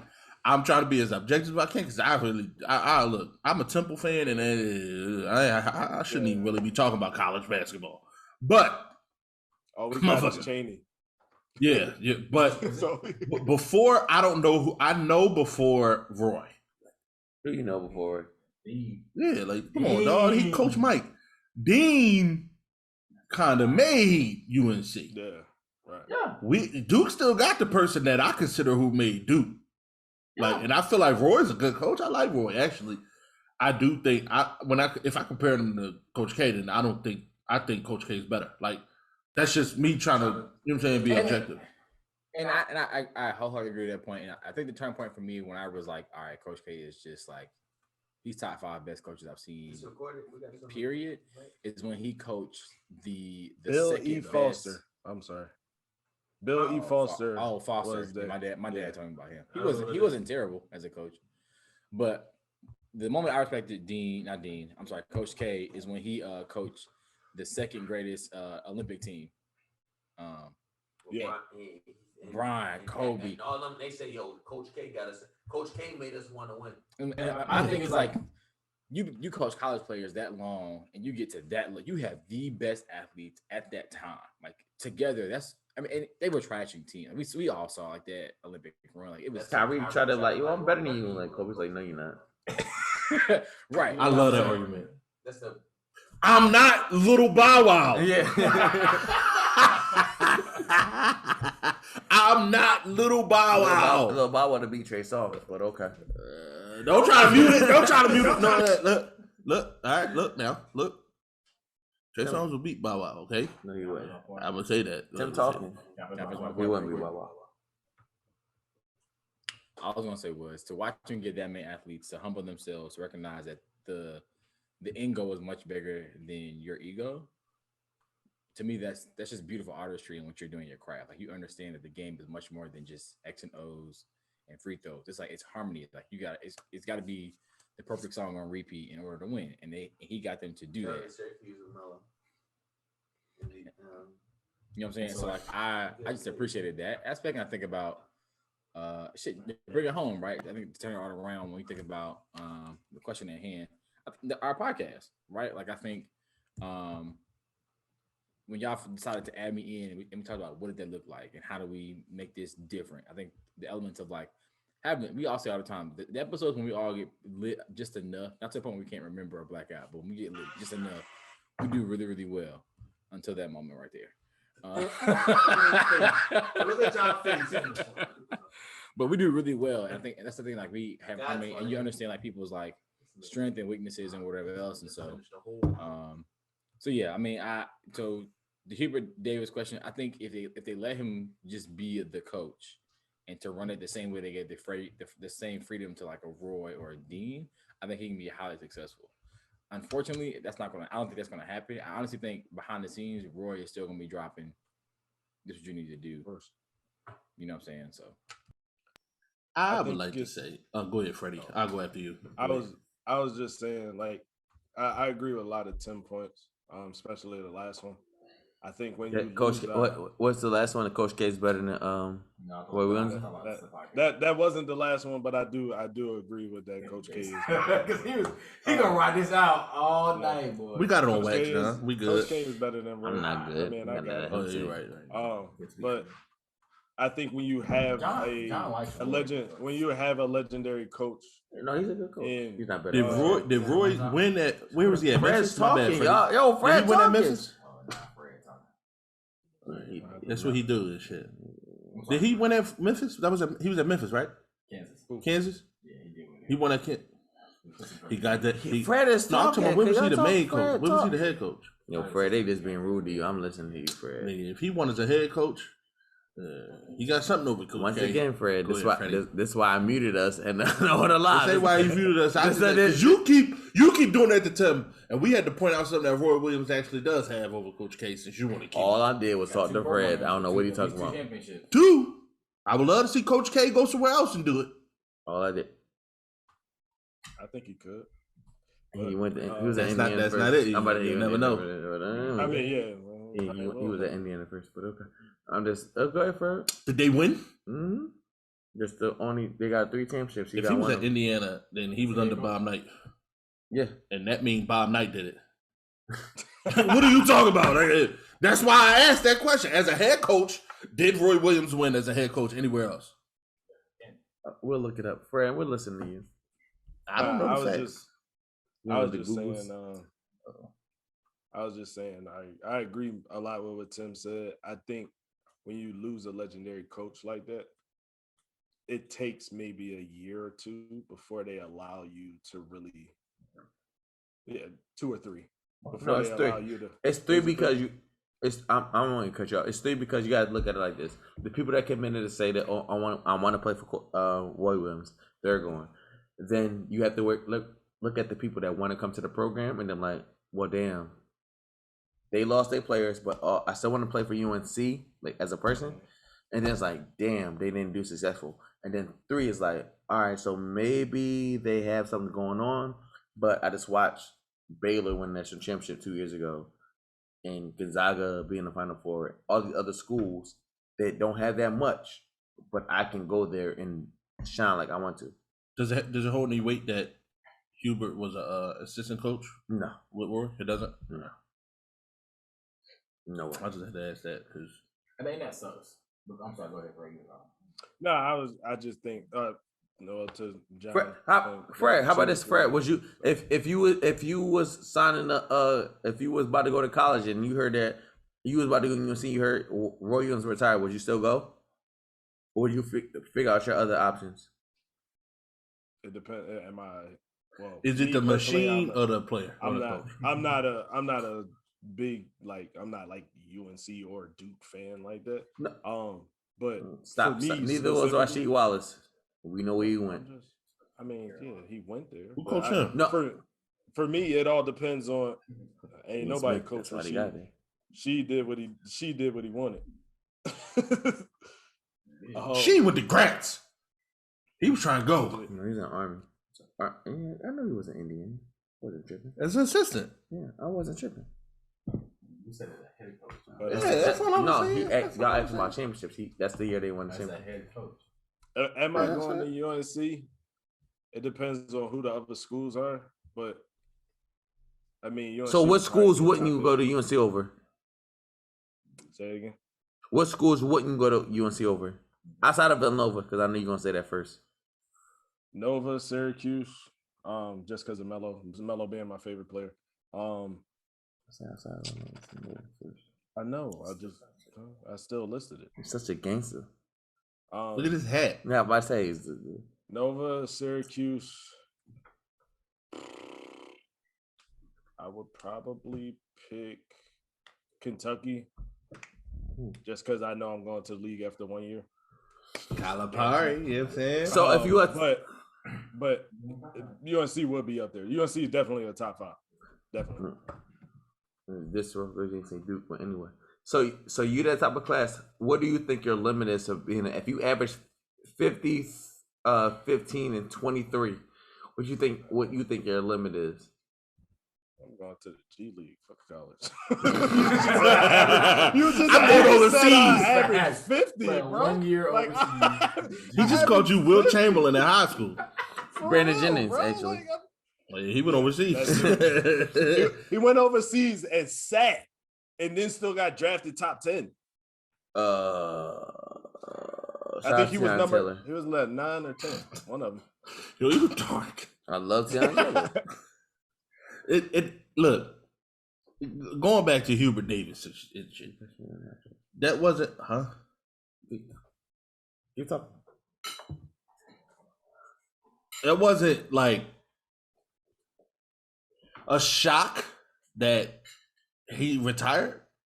Like I heard nothing of inkling of anything about him going, yo, I might retire after this year, or you know what I'm saying? Like it was just like, yo, Roy Williams retired. We're looking for a coach. The crazy part is that everybody thought that Coach K was going to retire. Yeah, I heard that more than Roy. I definitely would have thought K would have retired faster. Allegedly. So I'm like, that's weird to me. But to comment on Hubert Davis, right? I couldn't help but look at the first press. I mean, I only saw that clip. I want to see the whole thing. If it's out there now, I'm gonna definitely try to find it. Yes, I did. I'm gonna watch the whole thing. I just want to make sure I'm answering it contextually. Maybe he got a lot of questions about just being black, and he just got sick of it because he has a white wife. I'm just throwing possibilities out there. There's no possibility. Stop. This the same conversation we had about earlier. These are the facts. What he tried to do was get. That's what you get anyway. So what he tried to do, his earphone fell out of his ear. Now look, what he tried to do is get in front of it. Okay, so it read exactly how it was. Yeah. So he tried to get insane. Oh my! See, that's. I was only doing that, John, just to try to be light on the situation. Worse for me. That's why I It's what, my man. You did not get ahead of anything. Yes, he did. Hubert Davis. No, you didn't. And UNC you made it worse. No, he made it worse to black culture. And UNC minds, he got in front of it. Because they was like, yo, is that why he did it? Yes. For UNC? He's the coach of UNC. Why wouldn't he do it for UNC? What's he doing it for? He's not doing it for us. Then what UNC want him to do it for? The donors. And what the donors want him to do it for? It's going to come back. Eventually, it's going to get to us, guys. No way. He doesn't make that. He doesn't make that statement without black people being at the back of his mind. But you got to think about where we are on the totem pole of like things that are priority. Like the first priority is you are the head coach and the legacy you're following. You should do that, number 1. 2, you got donors. 3, you got season ticket holders. 4, you have the students. The majority of which will go to our school who are what? White. 5, you got maybe all-star athletes. Take me on 6. Star athletes, and then 6. Hey. How many black people started in the national championship this year? A lot. The fuck? You said started? Yeah. I don't know. I don't know the exact answer, John. I'm not. It's simple. That's not the point I'm making. The point. When's the last white star at UNC? When's the last white star at UNC? Fuck all them other colleges. That's another 10 cents. Forget them. At UNC, because that's what we're talking about. You think it's contract? You think it's contract based on championships, or if they get to a certain place in the league, in the conference? I would hope it's a certain place in the conference. Right. So my point exactly. So we just watched Gonzaga versus Baylor. 10 starters, 6 of them were white. 60%. When's the last UNC star? Because John, the reason why I'm ignoring that is because neither of those teams are UNC. When was the last? Because you said because of UNC. This is why I'm going to UNC. I said, why would he have said that? I'm saying that it's black people. Y'all saying that it's UNC. No, and I'm like, okay. I'm not saying that. I'm not saying because of UNC. You saying that? You said it was UNC. No, you said it was for black people. I'm saying you're saying it's for black people. I'm saying no, that's irrelevant to this statement. He is trying to fit into a crowd. He's trying to fit into his job. So if you are from California and you move here, you don't have the same luxury of wearing flip-flops when you go to work, because your job makes you wear closed shoes.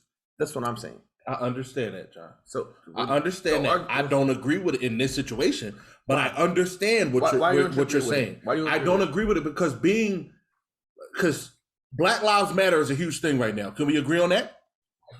Can we agree on the fact that a black man getting a black? How many times was it mentioned that he was the first black coach for UNC? Mm-mm. How many times? Come on, cuz. Come on. Don't say answer it. Outside of his statement? No. No, before that whole press conference, the headline was first black coach at UNC. That's a lie then, because he already said in his statement that he is the 5th black coach at UNC. That's what I'm saying. Did you watch the whole thing? What are the headlines, John? Was it 5th head coach? Head coach is not another black head coach at UNC. He's the first. I know you don't like hearing first, but stop trying to change the point. The point of the fact of the matter is, because you wouldn't talk about other people fitting in with flip flops and shit, right? I know how you try to do an analogy. I'm not trying to do an analogy. I'm trying to tell you what the facts are. He said in his statement, "I am the 5th black head coach at UNC." No, his statement with John was, I'm the first black coach, but I am proud. I am proud to stop. Listen, everybody, just listen to me for a second. Just give me 10 seconds. John, take 12. Okay, he is the 5th black coach as a head coach at UNC. He might be the first black coach for the basketball program, but as a head coach, as a black UNC coach, he's the 5th, and he said that while he was accepted for it. Right. But okay, that was your question. That was your question. Yes. Was that your question? First black coach. Basketball. Not at the university. What other sport in UNC is important as important as basketball? He's trying like this is the point. All right, they got a black kicks coach, nigga. They do kicks. They do badminton. He's their black coach, nigga. That shit don't matter. Stop, Chase. Stop. He's the first black head coach for the UNC. Can we have a conversation, or are you gonna yell at me? Let me state, because you keep cutting me off, and now you. I asked a question. I'm gonna make sure we have a conversation because no, we are having a conversation, John. That's the point. The point of the matter is he's the first black coach for UNC basketball. Mm-hmm. Sorry, I didn't know that he was coaching soccer too. Like I didn't know we was talking about any other sport. We're talking about one of the biggest programs in history. You don't watch lacrosse. Now you're missing the point. No. I know the point. He's trying to create another point. No, I know the point. It's the point. The headlines read: first black coach for UNC basketball. Regardless of what you're trying to do, John, I'm not trying to do anything. That's a huge implication. I'm not saying it's not either. And that's a huge statement the university is trying to make. I'm not saying that either. If it wasn't, that wouldn't have been the fucking. He wouldn't have said that. He wouldn't have said, "I'm proud to be the first black coach, but I'm also proud that my wife is white." Yes, he wouldn't have said that. I think that's the issue. The fact that he said that part. Because that's what I was trying to get to. That's the whole point. But don't put. He did. His statement was, "I'm proud to be the first black head coach of this team. I'm also proud that my wife is white and that my children are a mixture of both." John. Why did he say that? Why? Mm-hmm. Because he's an idiot. Because he didn't have to say that. Because black people are watching. You saying he said that because the UNC wanted to, or it hit the fit in the UNC? Maybe that's why. But I'm speaking to the implications and why that's such a fucking mistake. 20 cents. Why that's a mistake is because nigga, you did not have to say that. You're right, Chase. What I'm saying is, everything you said was factual, but don't speak on what I said it for. I was only saying. When did I try to speak for you? You said I said that. You literally said I said that. Did he not? Did he not tell? I mean, some way it's a time ago. We got a lot happened since that moment, but it did happen. You were speaking on me. That's all I was trying to get you to stop, but I let you go. That wasn't all, because that ain't when you started the. That's not when you started it. And once again, what I said was you said that it was what I want to do. That's I remember now. When I said once again, you said what I want to do. I said UNC, once again, I want you right? to stop, and you said no, because this is not a fact. You attacked what I said before I could get to my point. So how did we get here if you didn't do that? You know the crazy part? I say that all the time when you tell me, "Oh, I don't answer questions the way you want to." It wasn't your question to answer. I was answering the question. I was speaking on Hubert Davis, and you went, no. That's not it. That's not it. Yo, don't make me like sound you like- always yo, do. yo, don't make me sound like that. That's what you did. You're Donald Trump. No. That's not what. See, let me do this. See, Chase. This is what I'm saying. That's not what happened. What happened is You got the Zen master. that was you. We don't get here without that, John. You gotta acknowledge the fact that all right. Later on, I said you said I have something a you didn't witness. say. I have a witness. I already spoke on that. Right, but I'm saying, And do you think you think the corrected second me part on said- that aspect? You think the same thing? I said that he had to go down this lane, or I didn't get a chance to answer. When I started speaking, he cut me off. I mean, yeah. They always want to use that as like he cut me off. Nigga, you cut me off 3 times. That's how we got here. Can I ask you a question? 2. Can I ask you 4 questions? My first question is: have you ever been fired? First. You ever been fired from a job for no reason? Yes. There was always a reason. Whether I did I don't think I got fired for no Like, reason. What you got fired for, Tim? So what? I worked at Cookout for like a month, and on my day off, the shift supervisor changed the schedule that day that I was off and said that I had to come in. Obviously, I don't know that because the schedule that I have, I'm off, and he let me go. He said, "Oh, I switched the schedule and you didn't come in." I said, "Did you call me?" He said, "No." Like he said no on a recorded line that he didn't call me about the schedule change. So I reported it, picked up my last check the next day, and then I came back a week later. He was no longer there.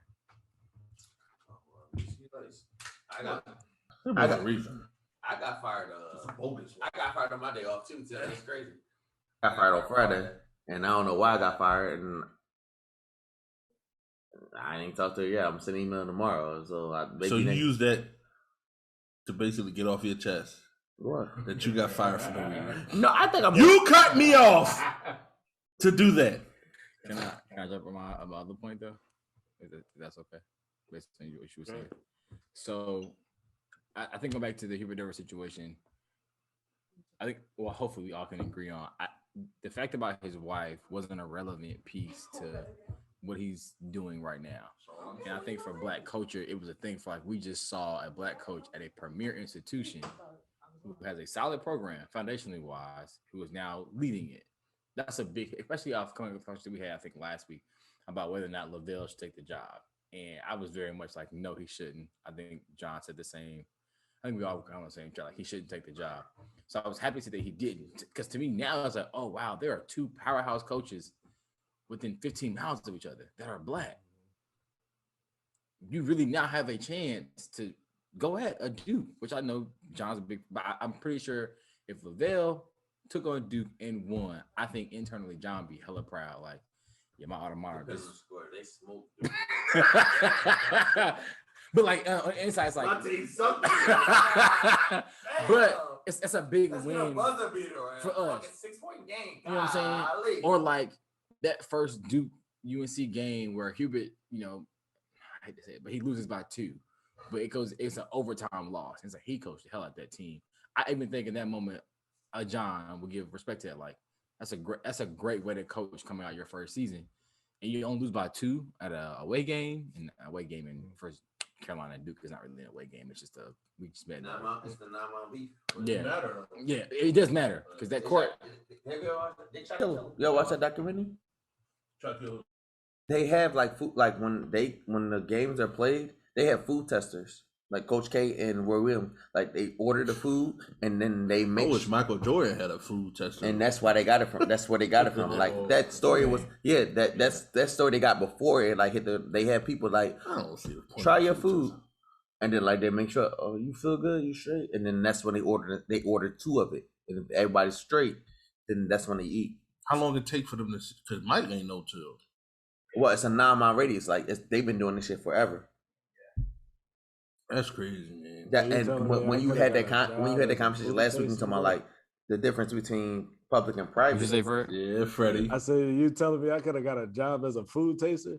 This nigga lit. Look at his eyes. No, this light bright as crap, bro. Like this light is crazy. Well, man, look, at the end of the day, as we get close to the end of the podcast, I just want to say that oh Lord, I just want to say that I think it's important when we think about negotiating deals and things like that. Like, if you go and understanding your worth and what you bring to the table, and having whether that's an agent, a lawyer, whomever else who can negotiate the fact that you are worth the deal both in the moment and from time on, like it makes a hell of a difference. So I say all the time, like when BFA gets put on, the person I'm putting in control of my assets is John, because I know that he would never do me wrong. But I also negotiate the fact of like I know my likeness and what I bring to the page. Like I know what traffic is coming with me. Same thing for Fred and Chase. Like with those things, we can negotiate to make sure that we get the best deal possible.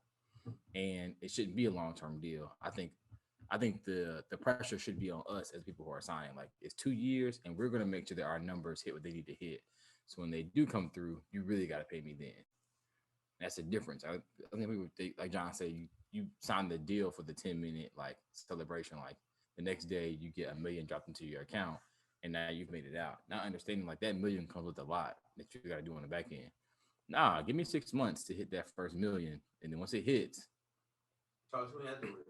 yeah, like I want to have the opportunity to negotiate halfway through my 2-year deal if I recognize that I'm bigger than that. And I think the crazy thing about like business in general is like we have been trained to say, show me your worth, get your worth, then prove your worth. But when you are an adult, that's not the thing. When you're in little leagues, they say try out for the team, get on the team, then you play. Regardless if you get start or you're on the team, you're on the team. But then anything else is like, you get an interview for a job, like, oh no, you don't have no experience. How can I experience if it's my first interview? So it's like it's just weird to me to think about it like that. Well, what would your first contract like? My first and what? Yeah, your major deal. What would it look like? Anything. That's your first major. I wouldn't even. Honestly, I would not. I wouldn't. I'm not. I wouldn't. I would want enough to pay off my bills for a year. For everything else, I just want like acknowledgement. What you mean, like the likeness of like? No, not even. No, not like when you like. Not the likeness of like this saying like, who do whatever field I was in. Who do your accountant? That's John. I don't want to be in. I don't want that old John establishment. No, I want my work to speak for me because at some day when they come to me, I have to still prove the work. So just make sure you say whatever you need to say. Yeah, that's my thing. Like, I want my work to speak for me. I don't want to go in the room and be like, oh, this is such and such. This what I did. Yeah, this what I did. You walk into a room where 90% people only know you by word of mouth. No, not even that. I don't want nobody to know me. I want them to be like, I want them to know of me and not know me. Like not so much. That's what I'm saying. Like, you walk into a room and like, oh, it's John. Oh, that's John. Yeah, I want them to do because we've been in a situation. Yeah. You such. Yeah, I am. What happened? Yeah, I agree. That's probably one of. It's probably one of the best feelings in the world when you walk into a room and it's like it's the wow factor of like, oh, you're that person. Like I would love walking to a stage or something like a festival and like, all right, hosting the second half is BFA. Everybody, oh, BFA lit. I ain't never seen it. We walk out, it's like, oh shit. The bar drunk as shit. Like, shout out to the girl that brought me this tequila shot. You've been hanging out with us for the past 30 minutes and didn't even know who he was. Like, yeah, that's the. Yeah, I had a friend I can mess with famous or well known. I was like, I can be well known, like to the point where like you can hang out with me, it's real chill. You hang out with me, it's real chill, but then like I walk into a stage and you're like, oh shit, I didn't recognize I was chatting with the headliner. Right. I didn't know they was best friends with Chase, who just got 3. Be like, hold up real quick. I'm about to run up here real quick for a second. I'll be right back. Get up there and do a whole show. Order 3 more Patron shots and I'll be right back. Right. Get up on the John and then do a whole show and then come back and be like, yo, you was such and such? Yeah, that don't mean nothing. Back to what we was talking about.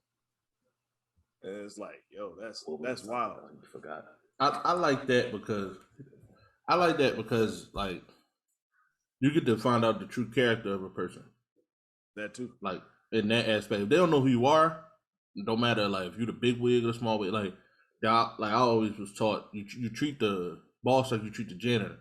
Like you treat them the same way. I hate that statement. It's not. It's about your character. No, it's about who you but are. I hate that statement. What character is like Mr. D's. You treat people like people. That's what it's saying, though. No, it's not saying that. Yes, it is. You're the same with everybody. It's your character. How you.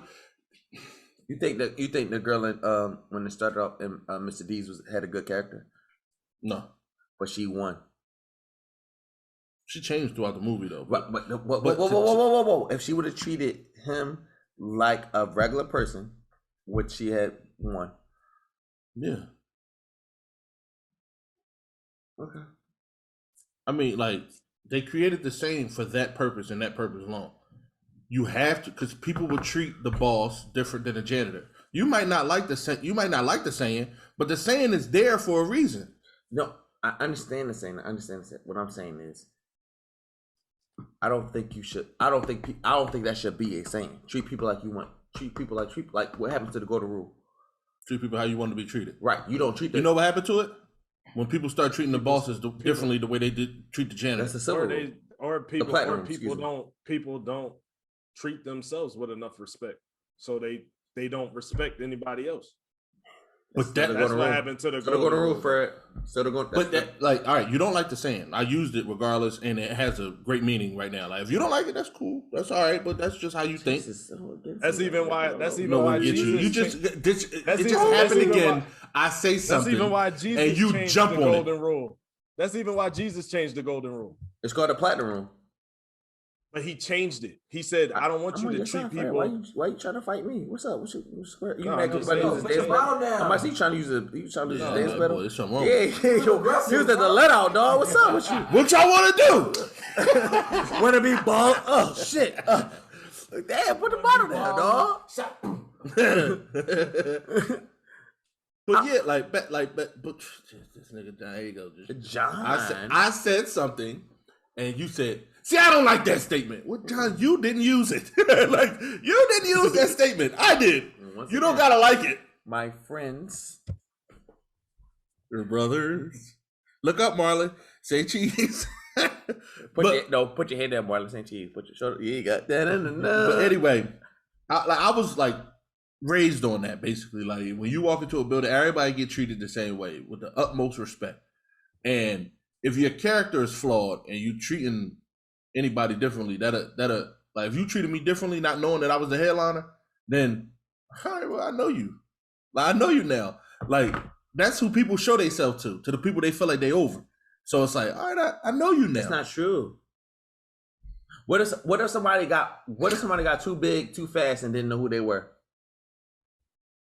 What they got to do with me? It ain't got about big or not big. If you treat people with respect, then big, no big, that's the point of the saying. It doesn't matter. It's about your character. So you think character is taught or inherent? Like you think it's you think people are taught respect, or do you think people are naturally born with it? It's a little bit of both. Like in my case, I can't say that I had a direct conversation with my mom about respecting people, but I've seen her respect people. Like it's both. Like I've known to, like my mom look at stuff differently than me. Like so I can't say it's all the way taught because some of the stuff she taught me I don't necessarily agree with. So at the end of the day, to be accountable is on me. It's on the individual. And for the podcast record, it's inherent. That's the word I was looking for. I thought you said that. No. I start stumbling. Oh no, it's inherited. Yeah, but I understood what you said. But in what I'm saying is, I like that way of doing things. Like, I don't want to be famous. I always say that. I'm not looking for fame. I love acting, dog. Excuse me. I want to be able to provide for my family off of acting. Like that's bare minimum what I'm trying to do or what I'm doing. So fame and all that other stuff, man. Like well known is cool too, but fame I'm not looking for. Fame is just not real. It's just here today, going tomorrow. It's fleeting, like I said before. So if you rocking with somebody and they just talking to you like a human being, like not knowing who you are or don't care who you are, and they just treat you with respect, then find out what you are. Then it's easier for them. I feel like to still treat you with that same respect. because that's just who they are. It don't matter who you are. And shout out to X-Men because that's what he was known for. Yeah, D.M.X had a conversation with anybody. And we're gonna take this shot to X-Men, and we're gonna holler at y'all. Oh, we ain't talking about Paul Pierce. You want to talk about Paul Pierce? No, we could just say shout out to Paul Pierce for that hell of a party he had. Wish him the best. You should have invited me, dog. We would have had lit. You could have invited brother from another. Fred, you and the king. He knew what was popping, dog. He knew what he got another deal. with it. Yeah, I mean, he was doing that when he did it. Like, would you have went Fred? bro. Like, first off, Would you have went Fred? Is the question.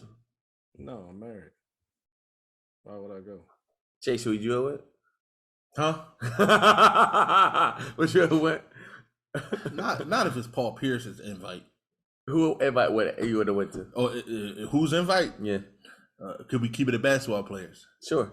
If Brian invite me, I'm going. I'm gonna go. Would you go if Brian invited you, Fred? He don't rap with Brian. If Melo invited you, No, I'm good. I'm not trying to put Yo, myself don't in that say temptation, bro. I hear you. Like, I hear you, baby. How you stay faithful in a room full of hoes? I feel like I can stay shout faithful out in to a Kanye. room full of hoes. Kanye said it best. Oh, that's why he I married faithful. a I goat. just don't want to. I just No, don't he wanna divorced put from a goat. myself in He that. married her though. Fred. Salud. He ain't got no more drink. You saw him holding that bottle like that. He about to slap everybody in the head with it. He want to He slap. better go, yo, Molly, give me some more.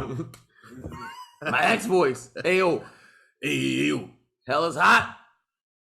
come here. I tell you what. Drop that, John. Lexi.